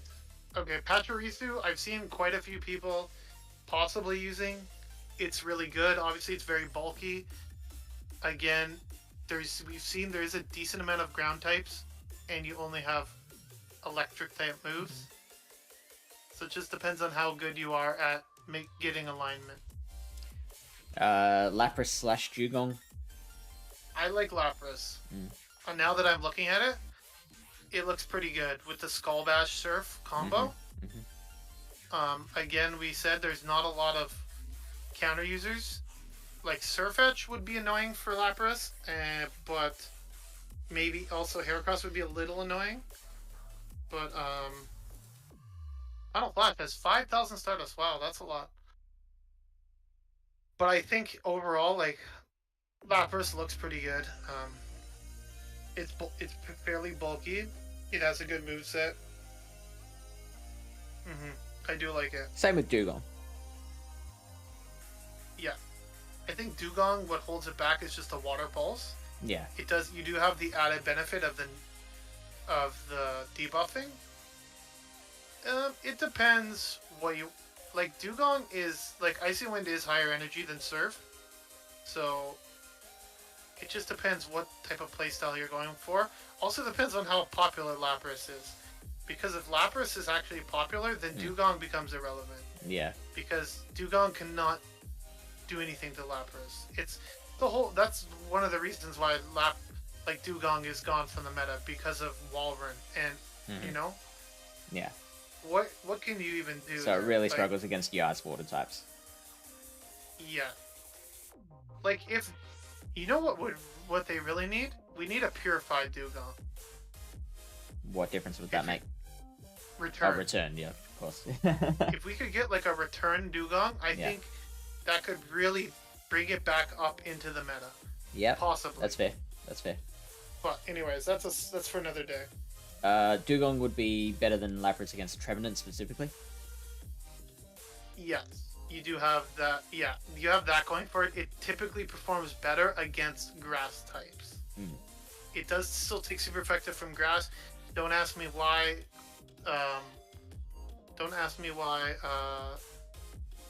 Grass. Everyone, by the way, I'm getting so many notifications now for Forge practice. Now that they've released the invitationals for regionals or whatever. Is Forge going to be the meta for regionals? I think so. Huh. Oh boy. I'm not sure. Isn't it supposed to be? I mean, when's regionals? I don't know. Is it like? Does it have to take place during the month of June? This month? Yeah. Okay. Isn't it this month? Sure. Well, that makes sense then. We'll have to see. But yeah, like you said, Dugong definitely performs better against those types, whereas like Lapras will do much better against the fire types. I think it just shakes out to what the meta kind of revolves around. But in general, I think Lapras would do better from what I've been seeing. Because like, I've seen quite a lot of Samurott. Yeah. Which Lapras will do much better against. Things like that, right? We've talked about Stunfisk. Or have we covered what we need to with Stunfisk? It's just another ground type, which I think, like you said, with the uptick in poisons, you need to. Oh, regionals is in July. Okay. Oh, there we go. They could still use this meta, maybe. I don't know. I imagine they'd use the July is meta. usually off season though, so I don't. Maybe they're only going to be doing regionals and they'll just carry the meta over. I have no idea how they're going to do it. Again, I think it's important to have at least one ground type on your team. And Stunfisk has a good combination of typing offensively and defensively. So, like, there's a lot of fires, there's a lot of poisons, there's probably going to be flyers here and there. Just walled by electric or grass, but we're really only the other expecting thing I will say about Stunfisk is it's very. There is a lot of ice. Is there? There's the Lapras and a Bomber and Frostlass. Bombs. Yeah, Piloswine. And Pilot. Yeah, if they're waters, like you can hit it back with the Thunder Shocks. Oh, there we go. Or the July Discharge monthly or whatever. Again, my only issue with Stunfisk is its moveset is just very weak. Mud Bomb Discharge. It's kind of like Asu. Like don't accept it to like sweep a team, you know? Yeah, that's it fair. does a really good job at doing what it does, but it's not a closer. Let's just put it that way. Whereas like other ground types, like maybe like a Piloswine or a Nidoqueen, which is obviously 8 points, or something like that, like you'll have more closing potential with those Pokemon. But it definitely is solid. I wouldn't jump on anyone for drafting it. So. What about like a Stunfisk and I'm trying to think what you could put it with as a core. So you're worried about your grass type, so Stunfisk and AWAC, Talon? maybe. Stunfisk Talon, Stunfisk Ninetales. You're weak to water. Yeah. You've got something to hit the water with. Very tough typing to cover weaknesses for. I will say that. Yeah. With one other Pokemon. Right. What are the requirements for regionals? I think it's basically just like play a couple ranked tournaments. You have to place in the top X amount of spots in a community leaderboard, and the amount of spots that they give out for each community depend on how many players there are who have played one cup in that community. Then they give them to people who have won tournaments of like 7 rounds plus, Thank you for the insight. or anyone above a certain rank on the global leaderboard. I'm number 1 in the BTW community There leaderboard. you go. Miami Doc is number 2. Where is Pashoni Heater? Oh, jeez. Yeah, BTW, I've done terribly in GoCast. I should be top. You are ranked 15th. That's higher than I thought. You have a 50% win rate. That's also higher than I thought. That's really bad. Have we looked at Venusaur? We have not yet. Superior is very annoying, in my opinion, if you want to look at grass types. Yeah. A lot of people were running that. Again, Venusaur has the poison subtyping, so which is strong. It might limit some of your other picks. Like maybe if you go for a grass type that doesn't have the poison subtyping, it will allow you to fit like another poison type somewhere in on your team. But I do think whenever you can put Venusaur, it is strong. Again, these are all 4-point picks, right? So maybe you might want to try to squeeze in. You can only pick, like, it depends on how you do your team. Like, if you pick an 8-point pick, you can only pick one 4-point pick, right? So, but some people go with a strategy where they want to pick, like, what, 3 4-pointers? Yeah. And then they build the rest of their team out from there. So it just depends on how you want to do it that way. But yeah, Venusaur looks pretty good. What would it get? It wouldn't want to see what. Yeah, there's no steel types, which is the big issue with Venusaur. So I'd say overall it's pretty safe. It does Wall Fizz. I mean, Superior does neutral, that better. Neutral mud bombs. Yeah. But, I guess you wouldn't want to see a Golbat would be the big one, right? Yeah. So out of Superior, Meganium, and Venusaur, they've all got kind of different advantages and disadvantages. I like the ground type damage on Meganium. Superior would be preferred against a Rangaroo. Superior is just annoying as fuck. Like when they start getting off those leaf tornadoes, and they're not even building up to the frenzy plant. Yeah, they're just getting those leaf tornadoes, and they're debuffing you, and you should be winning this matchup. Like, and then you start losing. You're just like feels so bad.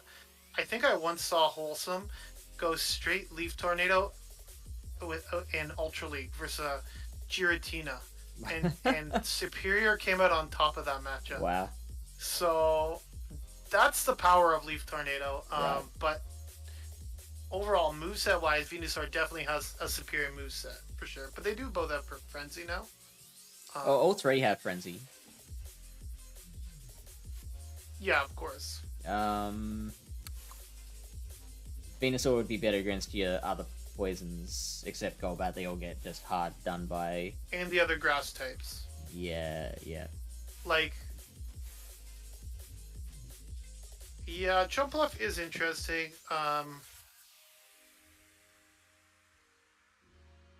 Jumpluff would be it just depends on how popular the ice types are, and what you did say about like the poison subtyping of Venusaur does help it against other poison types as well, and other grass types. So. It could be definitely interesting to consider. Jumpluff would be better against Beedrill than the other grasses, and it would also do better against Beware and other fighters. But worse against like Dugong or Lapras. Yeah. So there's definitely trade-offs there. I only have a Shadow Jumpluff too. Also, the Alolan Rocks do better against Jumpluff than the other grasses.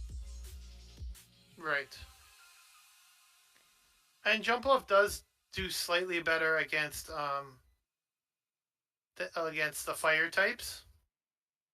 Oh, does it? Like with Marowak. acrobatics. Well, yeah, like Marowak, because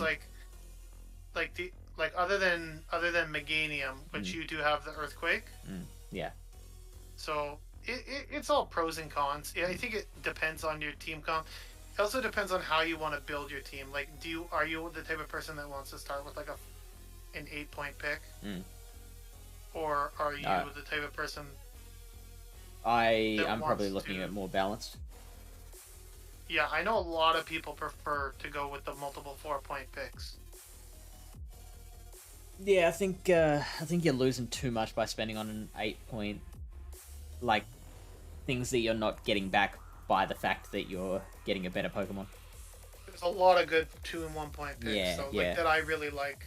So speaking of which, let's move into the 2-pointers. Kind of the dilemma, because like I'm sometimes looking at the I'm just like ignoring sometimes like the 4-pointers because I'm looking at some of these 2-pointers. So I'm like, yeah, all right. Like our Rangaroo, it seems like it's gonna be basically on every team because it's super cheap and it's super good in this meta. The Psychic normal typing, it's like really strong. But we've also talked about ways to beat it.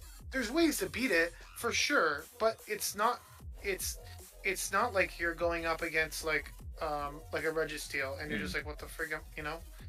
What I want to know is there anything that walls it? Like, is there any hard counter to it?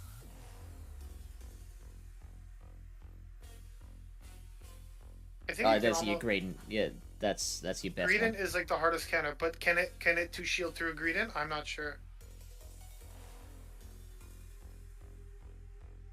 Looks like Macargo with the Stone Edge or whatever. No, so Greedent's the hard answer. Yeah. Which is another reason why I think Greedent will be fairly popular. Yeah.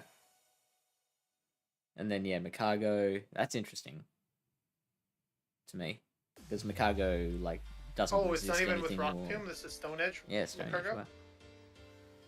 Samurott is a good counter to it, but it's not a wall. Yeah. But Samurott is a little glassy. Yeah, Arachnid. There you go. Like that's because of the bug bite. Yeah.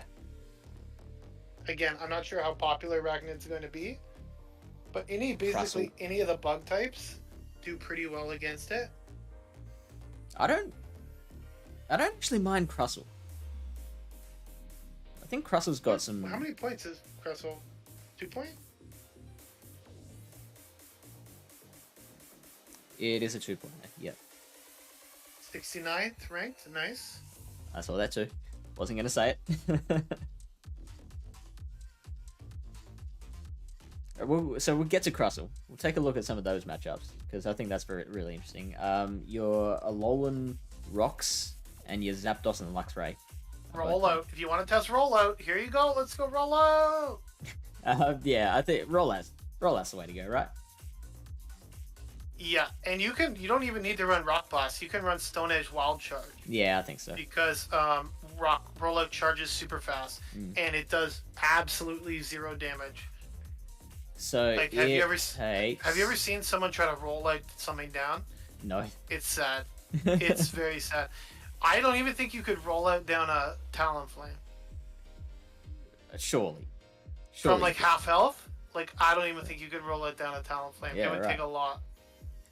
Oh, what was I gonna say? So it takes it's 14, 28, 42. So it's like seven rollouts to get to back-to-back wild charges, which is 21 turns. And how many volt switches is it? 7 volt switches? Or 64 to get to back-to-back. You need 6 volt switches, so that's 24 turns. So, slightly faster. Yeah. But again, volt switch is just doing so much more damage. Yeah. That's the benefit to it. So maybe you do actually want volt switch. It just depends on what you... Yeah. It depends on what you want. Hello, Alien. Aura. Hey, Aura. I don't like Luxray. Ever since I was playing with it in the other cup, I think it's too bait dependent. Well, and Spark is just not great. I think a lot of those bait dependent ones are like it's a high risk, high reward thing because I came against a lot of people who were running Luxray, and they knew exactly when to bait and when to nuke, and they were able to like crush me with that knowledge. I don't know.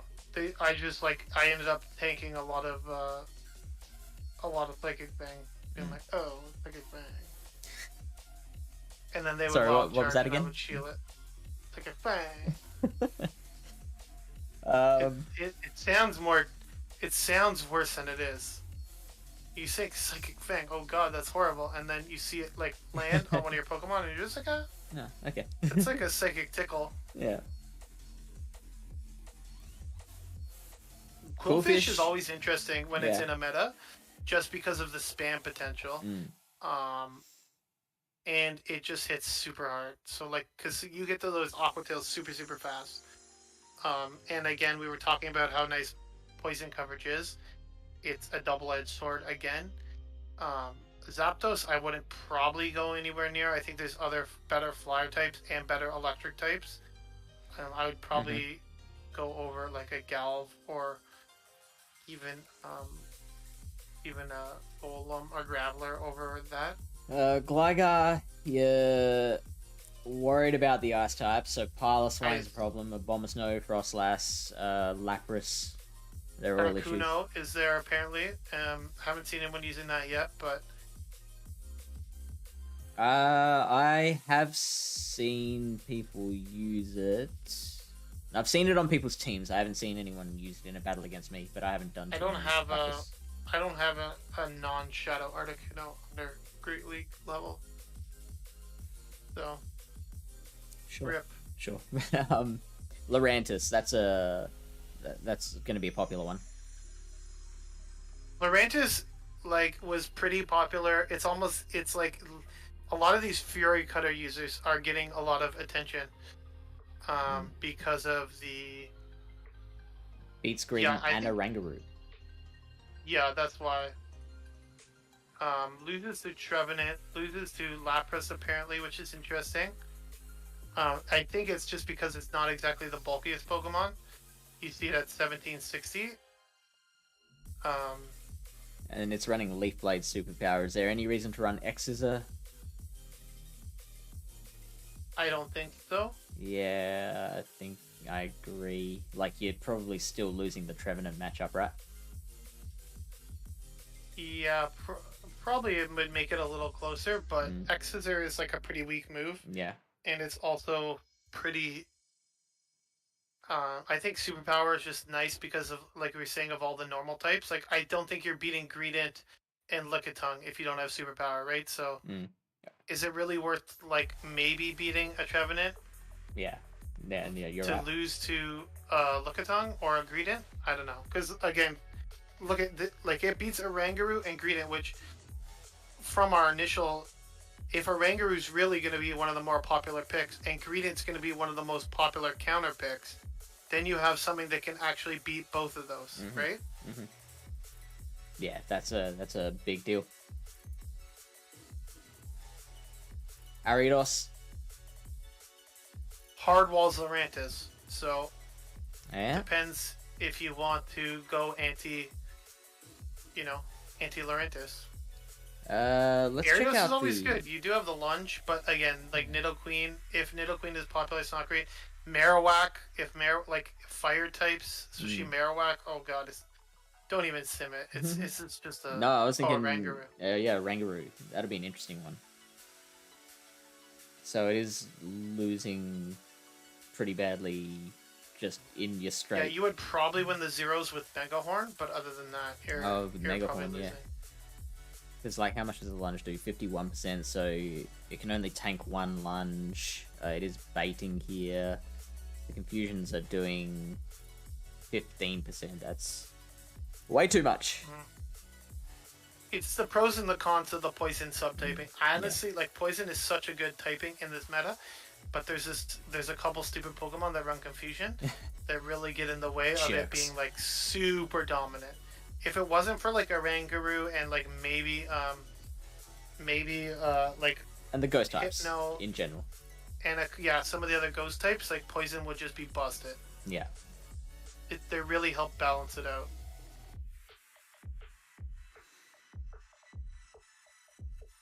All right, so let's take a look at Crustal then. You're crushing Frostlass, you're crushing Atails, you're beating Noctowl pretty comfortably. You get hard walled by Nidoqueen. It loses to I think that's Trevenant. pretty close against Noctowl, considering it is a flying type. Yeah, but obviously, Neutral damage, right? neutral damage. Yeah. Loses to Abomasnow. Interestingly. It Probably not the Shadow, but the regular, probably. maybe. It does win more than it loses against the meta. So you're worried about Beware. Obviously, it's resisting both the X-Scissor and the Rock Beware. Slide. Basically, Yeah, losing bring to your any fighters. Crustals. Bring your Crustal again is I like it in certain metas. It is good, but it is quite RPS Pokemon. It is, yeah. Like if it's in a bad matchup, you're in a bad matchup. Mhm, Like mhm. you're just gonna get smacked around, you know? Literally.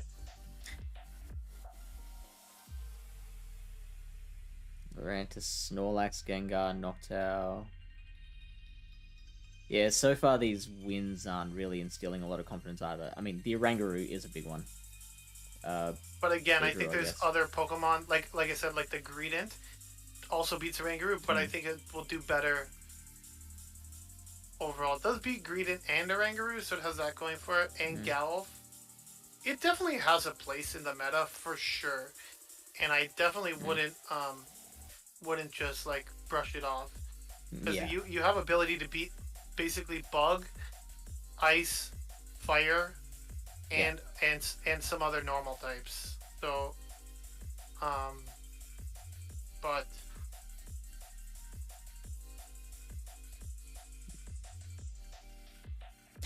You beat Lugia with with Shurikata. Actually, I don't remember if that was the case with SmackDown as well. yeah, it was. Okay, there you I would hope so. go.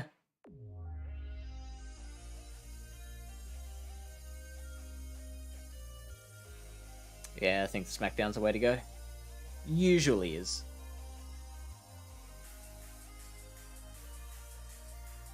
What about... How much of a difference does, like, 2 SmackDowns of energy make?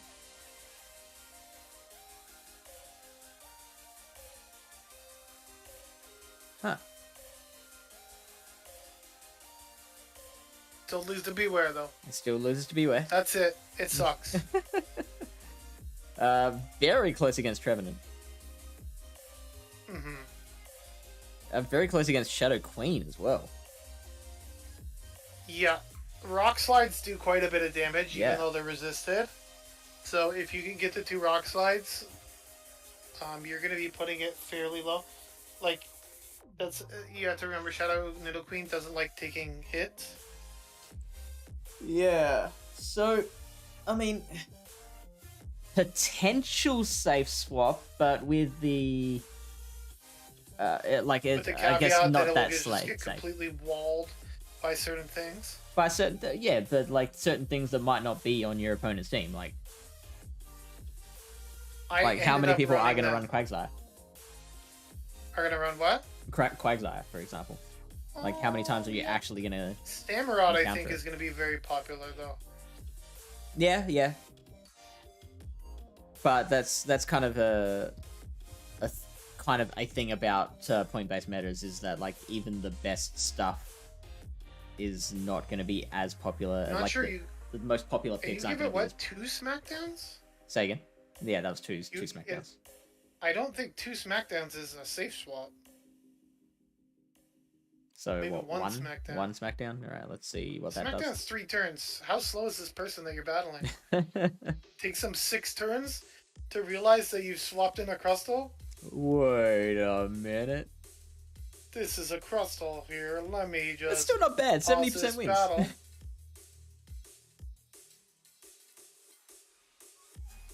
Shadow Nidoqueen suddenly... Oh, so obviously you need that second SmackDown to get to an extra Rock Slide or something. For sure. Or that's probably baiting with an X-Scissor. You're losing to Cresselia. Bug type that loses to Cresselia. Oh god. It's an option. If you want to consider it, there it is. That's what we're here for. Just lay it all out and let you make the decision. We are here for that. I like the... you said Gorgeist is interesting? It's okay. I've personally been using the Lycanroc quite a bit. And it seems pretty solid. Again, very glassy, but... I don't mind having a couple glassy Pokemon, like, on my team. Just depends on how comfortable you are using them. Like, what do I have? Like, I have Toffin, which is pretty bulky, right? And I also have Oranguru currently, which is, like, also decently bulky. So I'm not exactly, like, glass cannons all around, but... What do you think of Macago? I think there's too much water in this meta. And it really doesn't have much against the water, especially Quagsire. And ground. Decent. Like, you know, there is a place for it, but I don't know, like, it's not... What I'm finding, I'm starting to, like, realize more and more what my playstyle is, and Macargo is not my playstyle. Yeah... It's you like a don't like Bastion. RPS, like you don't like things that can get hard-walled. Exactly. I don't feel like it's good in certain situations, and depending on your team comp, it might be a nice pick, but it also has some big issues. I want to find something like you and I both. I'm pretty sure it's still Macargo will still lose to Lapras, because Probably. Lapras can tank a Stone Edge, and they'll Can it tank a Stone Edge?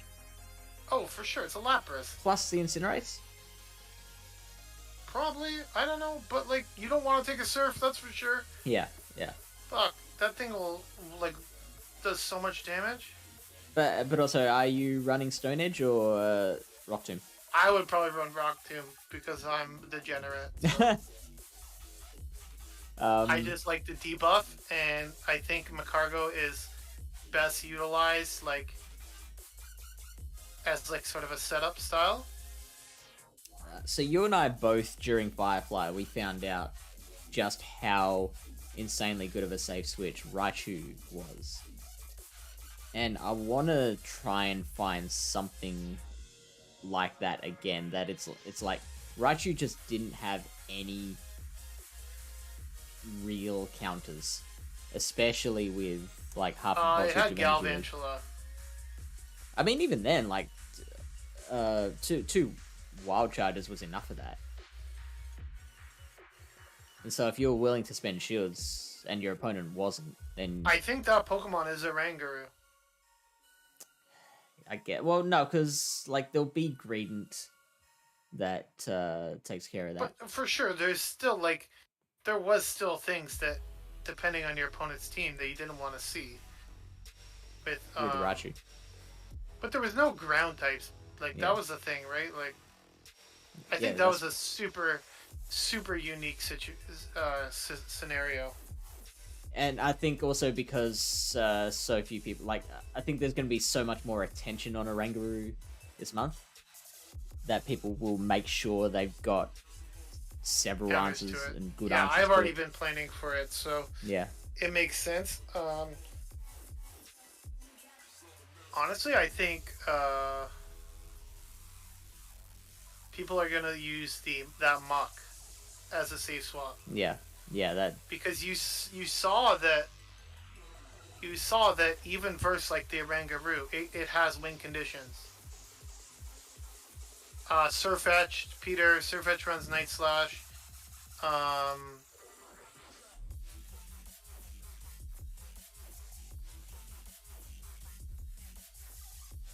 Primeape. Cryogonal. Oh yeah, bring a Cryogonal in. Get that Aurora What is Beam this, damage. Thrones Cup? Scyther. Don't run a Scyther, please, God. Do it. I like I said, the Muck, because Yeah. that Muck has the ability to flip its worst matchups because of the coverage moves it has. Yeah, you're right. And being only 1 point, I think that could make a pretty good safe spot. It's Tentacruel. Oh my god. This guy, he's just pushing his agenda. Victini. It's a confusion user. Dino loves Victini. He's always using Victini. I mean, I don't even have one built yet. You're still just as weak to ice damage, but you're not weak to bug damage anymore. It's a lot classier, so like neutral damage can do more against it. Yeah, I'm not sure how it does against, because people keep trying to squeeze in things that have dark type moves, right? It loses. Decrease does hit very hard as well. Thanks, Zion. We'll lose to like a lot of the ghost types. Yeah, like it's a fire type that, like, if you can, I would presume that you're not bringing more than one fire type onto your team, and if your fire type is losing to Trevenant and Frostlass, yeah, then that's not great. Yeah, so yeah, like I said, I know Dino really likes using that thing. I've never used it. I don't have one built yet, but definitely gets to those V creates quickly. Does it have any other move other than Confusion or no? Ooh. Viable one? Probably not. Quick attack. Oh, yeah. Not the worst move. Compared to Confusion, it's pretty bad.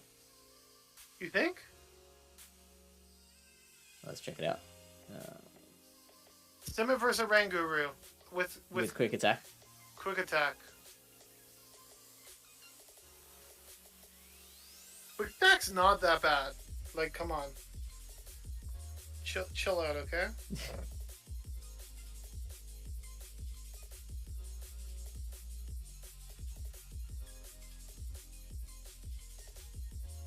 It's close.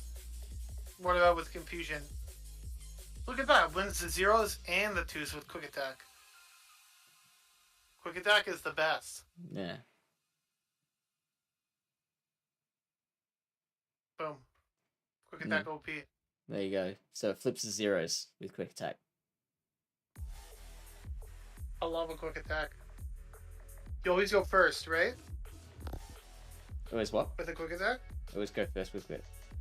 Yeah, I wish that were a Quick thing. attack. That's Driftling. like a main series thing. I just think Driftblim is kind of overshadowed these days. People still like it. It does have that nice icy wind coverage. But, I don't know. It does... So, I mean, okay, so... Noctowl and Pidgeot.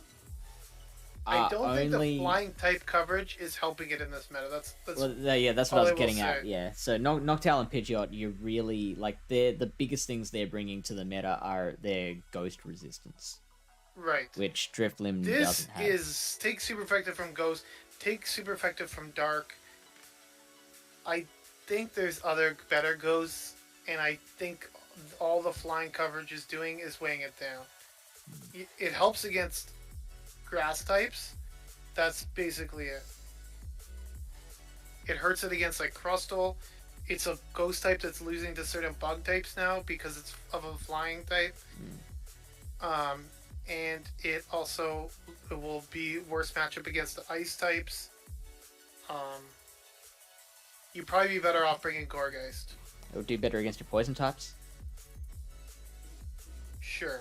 Then Gourgeist, yes, but then other ghosts, not necessarily. And like that, and the Muck, which is one of the most popular poison types, has Thunder Punch as well. Right. So. Okay, so Lugia. Or Salazzle. Articuno, I think, is very interesting. I will say, I'm not sure it's good, but it Articuno. definitely is interesting typing for this meta because I think Ice type is pretty good, but then again, I think there will be quite a lot of electric types. This thing, I would love to try. Salazzle. If I could ever freaking get one. Yeah, right. I hatched another one when I was in Vancouver. Female? Yep. Nice. No, male. Oh, bummer.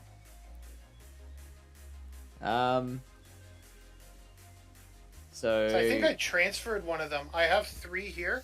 I'm pretty sure I've hatched 4 now. Okay. And they're all male. Yeah. What's the Yeah, I've had 4. And I have a 198. What's the gender breakdown? It's like 1 in It's like 8? 12%. Yeah, right. It's really bad. Um Looks pretty good Is though, it other good? than the... It beats your flyers, it beats Frostlass, it beats it beats your ices and grasses. Does not beat Lapras because of that fire typing being weak to surf. Yeah, this type of Pokemon I feel like does much better in the 2 shields. This might be your like your Raichu of the meta.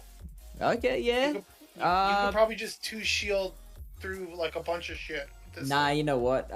With so many Orangaroo around, That's true. like you Poison try and typing safe might swap be- your Salazzle and then Might you be look holding it back a little bit in this meta. Yeah. So look at that, Orangaroo beats it with a 165 battle rating. You probably don't even need a shield. It's 5 confusions. Mm-hmm. How much does the Dragon Pulse do to Rangaroo? Just curious. 47%. Only 47%. Yeah. Okay, that's not. So Orangaroo can just straight up confusion down, doesn't have to shield.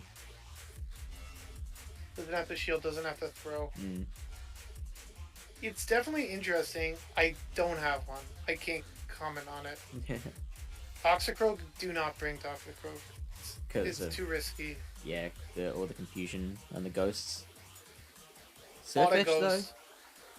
Surfetch with is- Night Slash, gives it something. I would bring 3 counter users: Surfetch, Heracross, or Lycanroc. Those are the only 3 I would bring. Because Surfetch does have that Leaf Blade and the Night Slash. Yeah. It's really nice coverage. Will it be good? I can't really say for sure because it's very tough to know how the meta is going to shake out when it's this wide open. Mm-hmm. And it's a point based, right? Mm-hmm. So like every team is going to be different basically. I do think Surfetch is worth 2 points for sure. But again, I wouldn't go with Toxicroak just because of how many things it loses to. Yeah. And especially like being hard walled by a few of those things. Mm-hmm. Talk about Mole is Quagsire. interesting. I didn't even know it was in this meta. There's probably just better. I just assuming that the ice water types are better. And Yeah. probably Quagsire is better. Aloe's a little like Dugong where its bulk and consistency gets Can it you see wins the that you key don't think it matchups? should.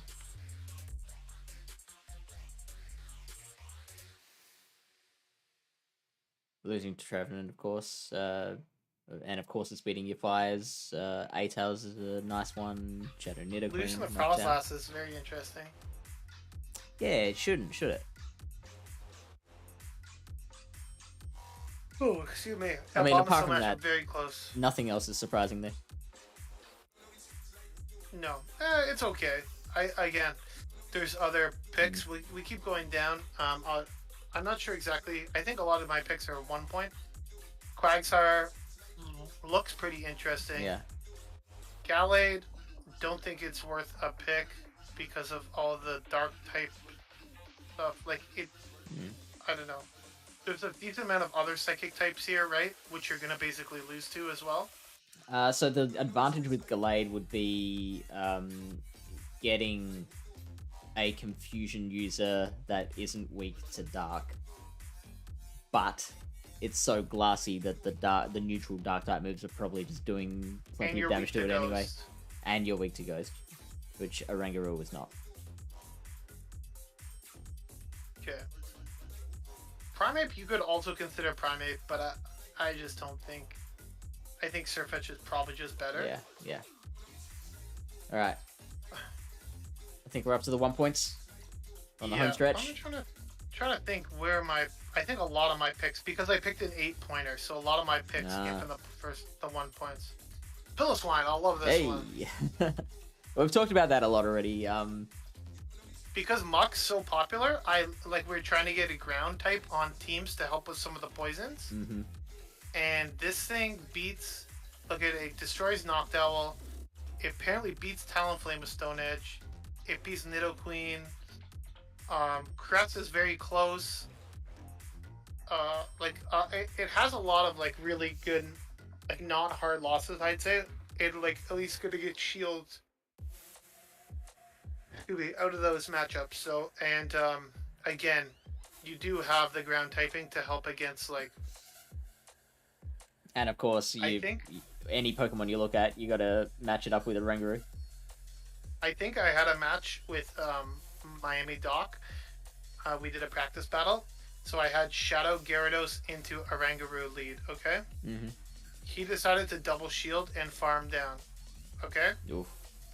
So I shielded once. I farmed all the way down with Piloswine, and then I also have my own Oranguru in the back with 1 shield, and I just went on a tear. I think I got off 2 avalanches, stored another avalanche for later, and then cleaned up with Oranguru, and then I ended with an avalanche at the end. Nice. So. Nice. Powder Snow Avalanche is a deadly combo. Yeah. You've seen it on Frostlass, right? Yeah. And Stone Edge is quite nice because there is its big weakness is fire and water. Water is a little tough for it, but fire, at least you do have that ability to hit back. Yeah. Agreed. And an avalanche is doing 46%, so that plus some powder snows will take out an Oranguru. You do need, from a standing start, you need the 2 shields.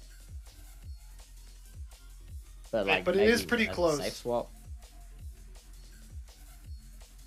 It is a very close matchup, right? No, because you don't get the 3. Yeah, you're right. But again, it's super close, and what happens if you just how much health is it left with if you just chip it a bit? With how much health is it left with at the end? The Oranguru, yeah. This is in the 1 shields. Monkey's got 17 HP left. So, let's say you're in a lead matchup that you're not exactly super thrilled about. Maybe you're worried about something in the back they have. You do a couple Dragon Tails with a Gyarados or a couple counters with a Lycanroc or something. Then you switch in Piloswine. At that point, you probably win the 1 shield. Mm-hmm. Yeah, especially since so it's getting to that foul play to KO, so it's going to take another 4 confusions to get to the next foul play. To the next one. So you have a bit of time, right? And all you need to do is just do a 17 chip damage, and then you can easily win the 1 shield at that point. So, like I said, there is a lot of flexibility with this Pokemon. Again, you don't want it really up against fire types. Alright, let's sim it against AWAC then. Because, if you can land a Stone Edge, I think we might have already simmed this one already. It's bad. No, we didn't. This is bad. A Stone Edge does 69%. It's a lot of energy to get to those Stone Edges. Yeah. This is against Shadow... No, this is regular AWAC. So, okay, that's bad.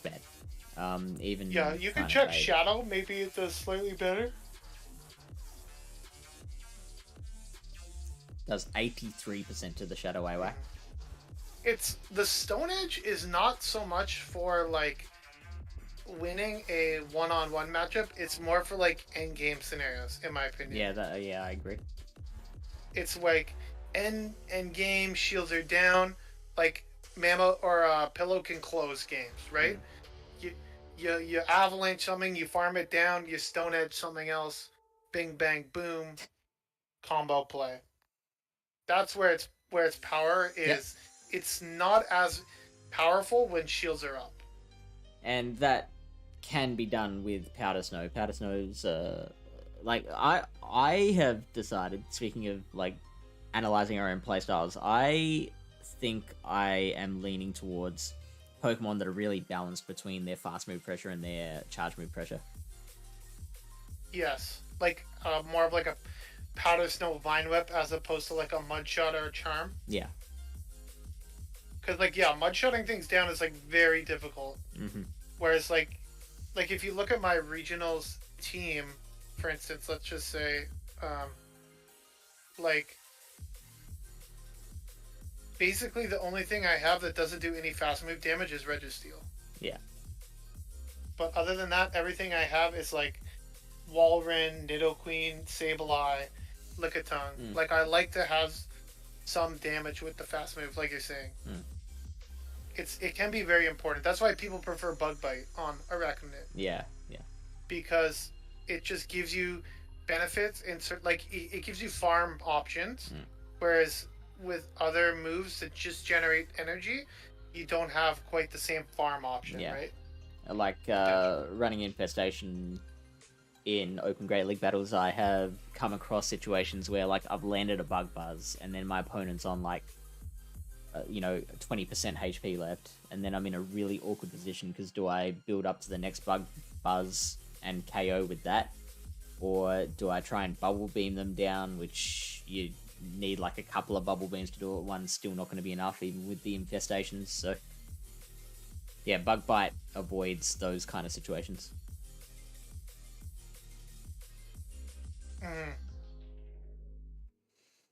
Litleo as a fire Pokemon. If you don't want to spend as much on your fire user, so like AWAC's 4 points, Ninetales I think was 4 points. What other fire? Talonflame was 2 or 4. I think Talon was 4. Talon's 8. Talon's 8? Yep. Wow. So Litleo could do the same thing, but as a 1-point Pokemon. And it has Crunch. But it is normal type. So weak to... I mean, I think the normal typing makes it even better in this meta. Yeah, it can. I imagine it would crush an Alolan Marowak. It will crush a Alolan Marowak. I don't know. Bone Club. Let's check that out. Like the AWAC would definitely outpace it, so that would be a very interesting matchup, actually.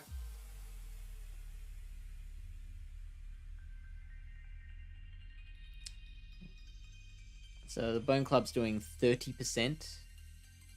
Crunch is doing 48%.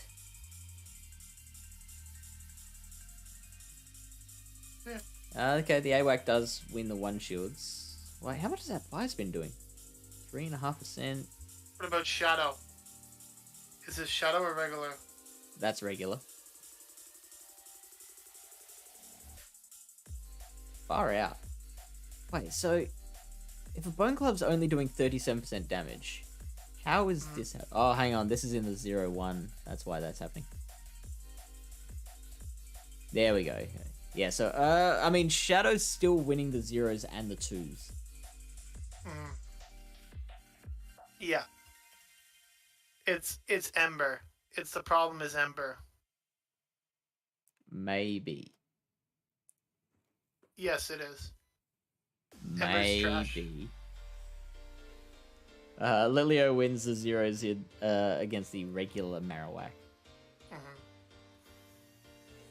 What about Ember is Ninetales? just like if you gave Litleo Fire Spin, or if you give it like um, Incinerate or anything like that, it probably does much better. Ninetales wins with only fire type moves. Okay, forget about Litleo. That was a good experiment. I don't like Litleo. Man, it's a darn shame because like that Only offensive time and Litleo defensive is good typing. is when it's going against like other normal types with like ghost type moves. Right. Like if everybody's running Lickitung, then Litleo is gonna be jumping up in the meta, right? Yeah. Muck is yeah. very popular. Shadow over normal. I think it's just based in personal preference. Sure. I think the regular might be better because, as we saw, the regular can flip the matchup with Oranguru and the ones with baiting. Yeah, right. Whereas I think the Shadow will just get like farmed. Definitely. Shadow Muck loses to Trevin. Yeah. That's bad. You don't want Muck to be losing to your ghost types. Oh, so does regular Muck. Wow, that's interesting. Bulk doesn't have 1906 bulk. Yeah, it's because Trevenant's only taking neutral, right? Yeah. It is a ghost type, and that is a poison type. Typically, ghost type should win that. Right. Dark Pulse is a little high energy. What is it, 55 energy? Or no, it's 50 energy? Yeah. So, it's a little clunky with the Poison Jab Dark Pulse. Like, this next pick is very popular because it beats a lot of things in the meta, and Fury Cutter is very nice.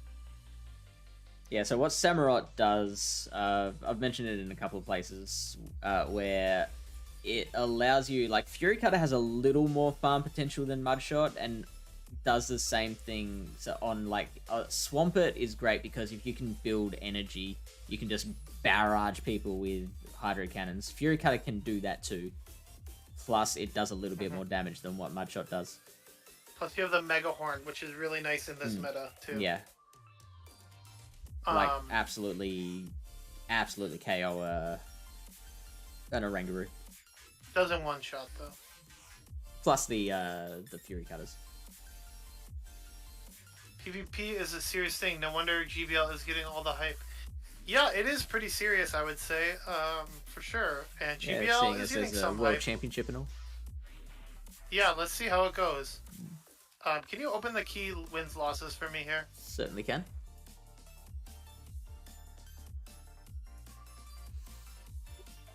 Okay, so it loses to... Atos. It struggles against some of the ghost types, right? Because of the Fury Cutter. Yeah. So, like, Coffin and stuff like that, and Lickitung with the power up, I guess. Might be bait dependent. There is one Pokemon that's a little further down the list that we will touch on that hard walls Samurott and does a lot of the same things that Samurott does. Oh, really? Yes. Okay. I'm just thinking, like, there's a lot of really nice value in the 1 point section. Exactly. And that's why I'm leaning towards an 8-point pick. Because I think the 8-point picks are super strong. And that's the reason they are 8-point picks. And I don't mind spending points there because there's a lot of Pokemon I like. In the 1 point. Like Shadow Mewtwo. Easily. Just clap people with Shadow Mewtwo. I don't have a Shadow Mewtwo on my main account. My Shadow Mewtwo is at level 40, so... It's at level 40. I've got a Shadow Mewtwo under Great League level still. I have one on my alt account, which I use in Kanto Cup. It's fun. I feel like Shadow Mewtwo might have play as like a shield burner, like a Pokemon if you to lead set up the back. If you lead that thing, you will guarantee to get at least one shield. Yeah, right? Maybe two. Like, people need to shield that shit. Something like a Nidoqueen, though, can just shield and farm down. Probably doesn't even need to throw. Like, Yeah, at that point, you would just cut your losses and swap out. yeah. So what if you don't throw? I don't think if I was a Nidoqueen, I wouldn't be building to a. Is it just 5? 1, 2, 3, 4, 5? Yeah. How much does the Poison Fang do? Poison Fang does 52%. So in this case, if we CMP'd, I would probably just not shield the Mewtwo. That would be what I would do. I would look at what health it's at. It's at 89% or 103 health, but it has 0 energy and you have 1 shield. So you'd basically just sack this thing, get off 1 Psy Strike to burn the shield, and then let it go down. Probably. That's an elite situation. I don't. That's more of my playstyle. Like, I don't know if you did you watch any of the regionals? No, I couldn't. It like took place overnight for me. No, I know, but like, there's been so many recaps and Oh things. yeah, I haven't seen too much. So No. Dialab had a mini situations where he had the G-Fisk against Cindy's K9, and multiple people before took it to the 2 shield. But what he did was he knew he could get to 2 rock slides, so he never used a shield in that scenario, and he would just get the 2 rock slides and get both shields and not give up a shield. Yeah, right. So it's different play styles, right? Do you want to take it to the 2 shields and KO this thing, or are you happy with them being low on energy and having no shields? That's a very big difference from like what we just simmed, which was taking 1 shield. I don't think so. And then the happens Nido if Queen you- having Poison Fang ready for the next Pokemon as well. What happens if you have an Oranguru in the back? Then you come in Oranguru. Us as the player. I'm just saying, then they might swap out. Then you have shield advantage and switch advantage. That's like, that could win the battle right there. Yeah, it could. Yeah, like, of course, there is that situation. I'm just saying, that exists, sure. It's just how you want to play it out. As a... It says Mewtwo wins the 1 shield. Yeah, this is with 2 Psycho Cuts energy lead. Oh, okay. Because it needs to survive some extra poison jabs. It needs to... I think it faints with another Psy Strike. How many ready confusions does it take to kill? Does it take to kill Nidoqueen? Oh, if you're running confusion. I'm just curious. So should I like take off charge moves? It's not gonna throw a charge move. It'll probably take 2-3 confusions to kill it.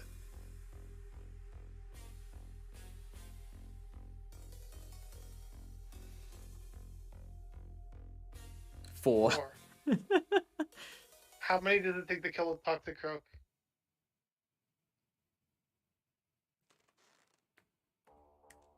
Now this is content. Two is my guess, surely. I'm gonna say 3. The second one just doesn't kill. Right again. Yeah, and oh wow, that is the call of the night. So if they have a bad IV Toxic Croak, you can get it in 2. Wow. That is hilarious. But how much does a counter do? I'm just curious to see how much a counter does to a Shadow Mewtwo. 6.5%. 6.5%. Yeah, that's quite a bit of damage. Mud Bomb does just under 60. Yeah, Mewtwo is super hard to use, right? You have to be really, really a skilled trainer to use a Mewtwo.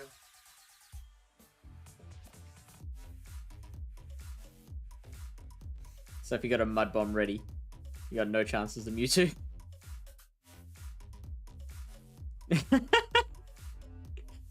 Shadow Mewtwo loses with a battle rating of 0.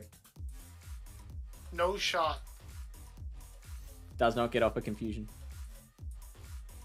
Okay, let's go back to the list. We're almost done here. So let's see if there's any other 1-pointers that we're really liking. Beware is a huge one. I don't like Stomp though. Yeah. I prefer the way to Payback go, I think. just for that closing potential. Like Stomp will help you in some matchups where you don't want to like debuff yourself, or you want to like bait the superpower, because like it's kind of hard to bait a superpower with a payback. Like that's the only tricky thing. What about so a Lurantis Beware combo? Just like absolutely throwing superpowers left and right. Is there anything you could bring that like that Noctowl would would be kind of both? annoying. Yeah, that's a really good one. So Because like because they're both weak to flying, and you have the Shadow Claw. A lot of your ghosts would obviously resist the superpowers, but then Beware's still beating most of your ghosts. Yeah, at that point you can just throw paybacks and just get shields and just farm. Yeah, totally. But I think there's plenty of scope to have both Beware and Lurantis on your is team. interesting. Like it's not that much lower than Buck. Yeah. But you don't have that Dark Pulse, so I'm not quite sure. But you do have Mud Bomb. And there is quite a lot of electric types, so Scolipede I haven't considered. It's a little interesting. I think probably Ariados is better, but it's also higher points, more points. So if you want to go for like a budget Ariados type thing, like a really hard grass answer, you could go with Scolipede. How close are we to your super secret mystery pick? I have no idea where it is. You have to keep going down. Shadow, Pilswine, I prefer regular. Crobat, Golbat is just better. Use something else. Haunter, I'm not too sold on.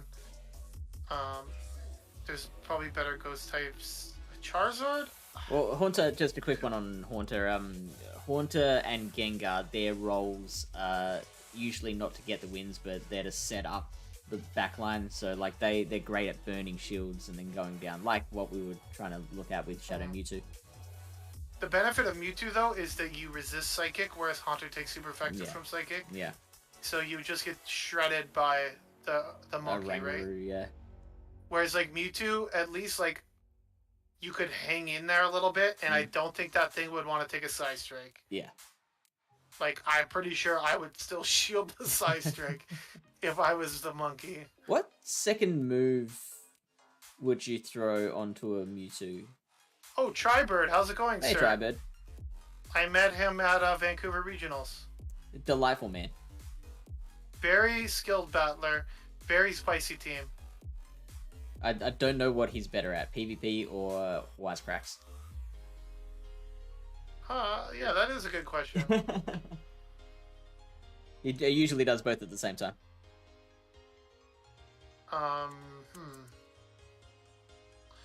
Barbarical is interesting as well because you do have the Fury Cutter and Cross Chop. Could be interesting. But then again, like there is a decent amount of the grass type itch. You gotta be careful. Sorry, just quick one. The Mewtwo. What would your second move be? Mewtwo? It says Shadow Ball there.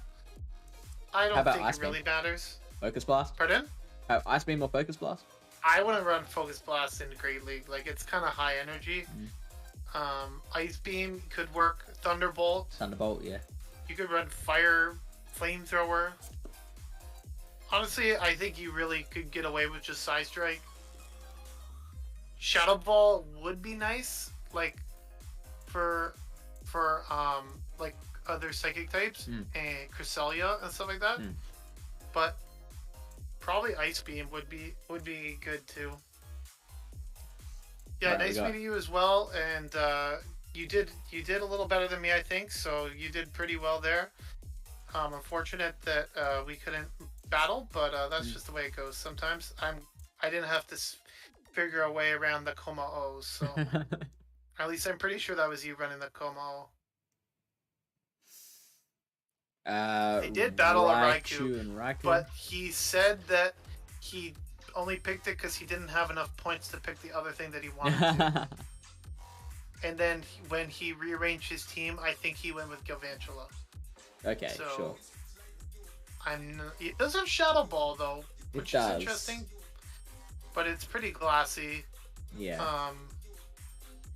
Very I think difficult to use. Raichu is the Alolan Raichu. I don't know, maybe it's not a 1-point Alolan Raichu. I think if you're running one, like the Alolan Raichu is probably the better one to run, but it might be like a 4-pointer. Oh no, it's 1 point. It's okay. 1 point. Ranked lower though. You're weak to the dark type damage though. That's probably the biggest disadvantage with your Achu. Okay, but you do resist Psychic. Like you resist the Psychic moves from Oranguru, right?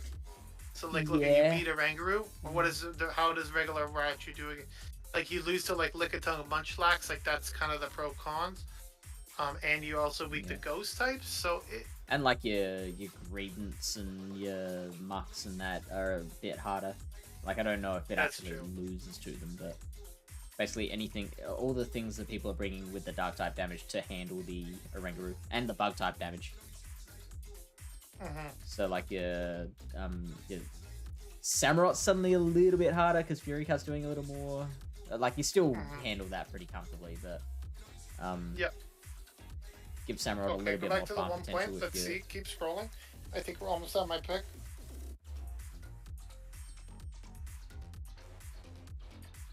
Okay.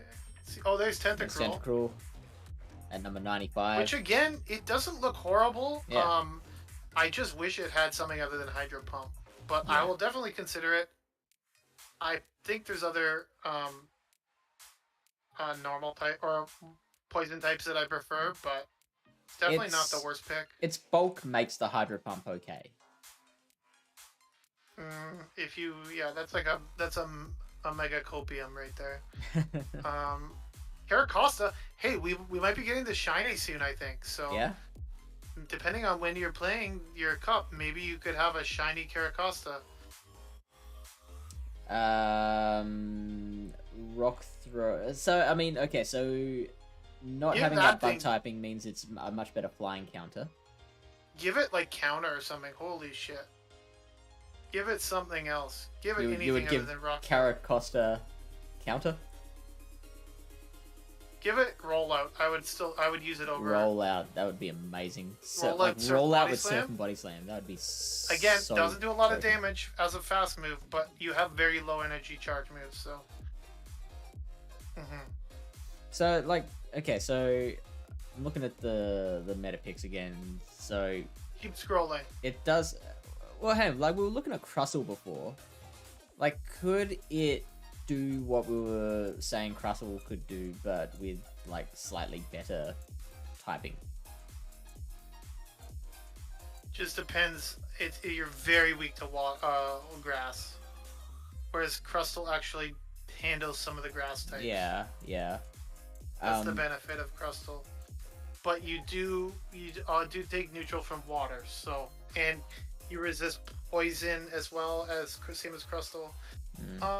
Yeah, Okay, cool. Yep, I'm satisfied now. I don't know. It's only 97. It's not too bad. Yeah. Oxy's 106. No, thank you. Farfetch. Don't think I'm going to be using that one. There's a Shadow Pinsir. Gyarados. There we go. That's the pick that I like. Gyarados. Shadow Gary with Dragon Tail. You can use any or I prefer Dragon Tail because it's just a better Dragon Breath, in my opinion. There you have the Crunch. Yeah. You have the Aqua Tail. And a lot of very popular picks you do really well against. You do really well against you beat Oranguru in the ones and the 0 shields. You beat Samurott in all shields. Okay. And you do okay against Lurantis. You'd have to worry still about. haven't decided a lot of if I your want to ice use types. Shadow. Pardon? You'd have to worry about a lot of your ice types, so like your Lapras and your Electric is the main one that I'd be worried about. Yeah. But the electric won't be too popular. There'll be Garvantula, of course. There'll be some Lantern around. I don't think there'll be too much Zapdos or Pacharisu. So yeah, I don't like. Even though electric is the biggest fear, I don't think there's too much electric running around to worry about. I've seen it more and more Sure. as the meta's developing. Again, I don't know what's better Shadow Gyarados and regular Gyarados, but I did face someone I went up against had it, and it really intrigued me. So that's why I've took it on my team. But again, it doesn't do very well against Azu. If some people are running Azu, it's really not great. It would do well against Piloswine with the Aquatails. Yep, exactly. You have the Aquatail, you have the Crunch. I think it's really good. You could probably Just mainly if you land electric an is the big Aquatail, issue. I imagine. So you land an Aquatail, you could probably one shield farm down from there. Oh yeah, that's why I like the Shadow too. It gives you some farm potential. Yeah, yeah. People Hey, are Hedron. scared of the Shadow too. Mm-hmm. People get scared. They see a Shadow Gyarados and they like poop their pants. You know. Then we got Heracross. Yeah, could be a good counter user possibly. Bug type is good in this meta. We're starting to get into the bit of the weeds here, but Seeking, I'm not sure about. Definitely intriguing. Sudowoodo we've looked at. Mamaclimbs, Piloswine core. Let's go. No, thank you. Pyroar, it's the worst. Litleo, Bibarel, Galarian Rapidash. Fear Fairy. Dweeble, a worse. You know, the other one. Mm. But it's only 1 point though, so if you want to Blastoise. like, if you wanted to squeeze like a Crustal on your team, but you can't afford it, maybe you could squeeze a Dwebble. You know, that's one popular thing. Bonsly is there. Hitmonchan. A lot of the counter users are down this low. I'm not sure how good they're going to be. Could have a little something in it.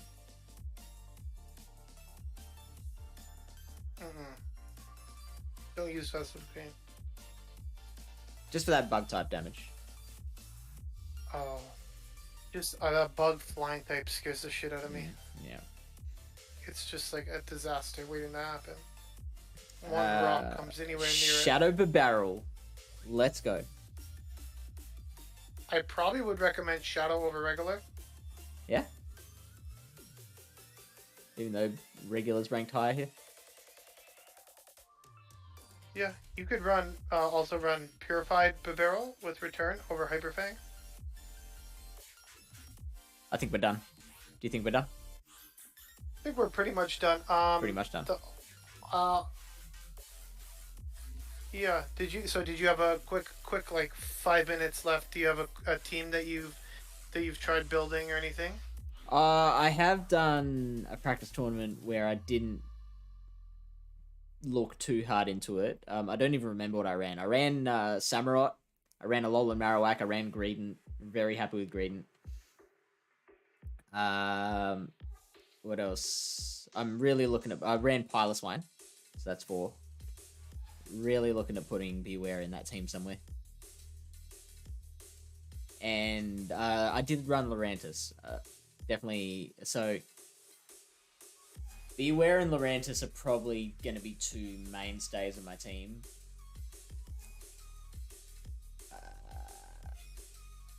And I'll need a little more against Oranguru, so yeah, and Greedent. Greedent's probably the 3rd one that is like, they're settled on my team. What about you? Currently, I have Lycanroc, Beware, Oranguru, Cofagrigus, Shadow, Gyarados, and Piloswine. Yeah. Which it's been working okay, but again, I did have a hard time dealing with an Azu. I had to throw a couple. Yeah, I don't think Crunches Azu's going to be super popular. Crunches and Aquatails at it to kill it. Both actually, game 2 and game 3, I killed it with Gyarados. So. Yeah, right. That's amazing. Like how I do resist the bubbles. How do you have to do that? I mean, woo, yeah. Pardon? How did you KO the Azu in the end? Like, how much chip did you have? It was already low. Yeah, it was already kind of low. I think in the first game, an Aquatail KO'd it, and then in this... Hey, oh shit. Hey, she got it. Speak of the devil, she Let's has it go. on Tapu Fini, and she's here hearing me talk about how I KO'd her Azu with my Shadow Gyarados. What's the CP, Mamaclimbs? What is the CP? And the IVs. And how much did you have to pay someone to trade you one? I felt special for only like 2 days. I got my Tapu Fini, and then now Mamaclimbs. But I think she's been doing a lot of trades. She's... Hedron has one. $14.95. $14.95. Yeah, that's a pretty good number too. Yeah, that's awesome. Yeah, Hedron's IVs aren't great. I should start working on it. I should start finding people in my local community. My IVs are...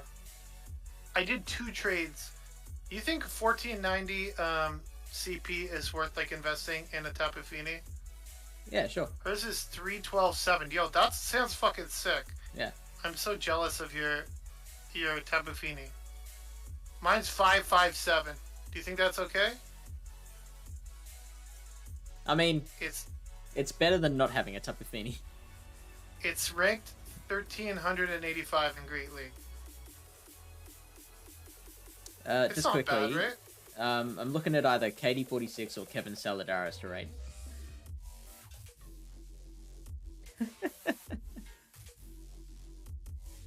Uh-oh, Hedron, what'd you say? Don't say it again. Just imply what she said. He said I probably did a bunch of raids for Tapu Fini or something. Yeah, there we go. Yeah, it shows up on the chat on screen. He said trade. He said trade. Yeah. Oh jeez, don't say trade. I find this hilarious. Mamaclimbs did 18 Tapu Fini teas? Wow, that's a lot. Yeah, the F word. Yeah, I think the F word's allowed, but trades isn't. Yes, it is. I did. Katie or Kevin? Who do you want? For what? To raid. Kevin who? Saladaris. Is he doing a recap? He's Vancouver Regionals recap, yeah. He's at 2 hours. Oh, is he? There you go. Let's go, Katie then. It looks like he's going through a slideshow right now. Ooh, that's content. You know Kevin with his slideshows.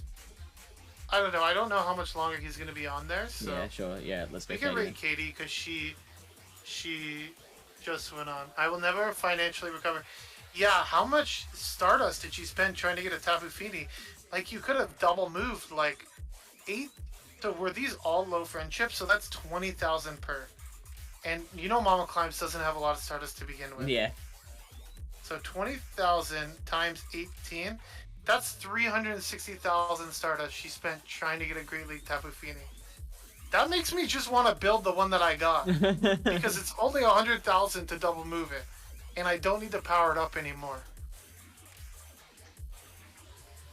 No, you gotta prepare. Like, Mamaclimbs is gonna sweep she knows. Oh god. That's why she didn't have the Snorlax ready in time for Master League. Everyone jump in this raid. What raid? We're raiding Katie. Here we go. Okay. Let's go. Well, thank you so much, everyone, for coming out. Really appreciate it. Awesome time. We have tomorrow. Tomorrow is Gym Breakers, the semi-final between Peru and Canada. So check that out. Lyle Jeffs is actually performing all 8 roles in his team. In Team Canada. I am not on Gym Breakers. Then next week we've got the team building stream for regionals with King. Send us through your team so King can break them down. See ya. Peace.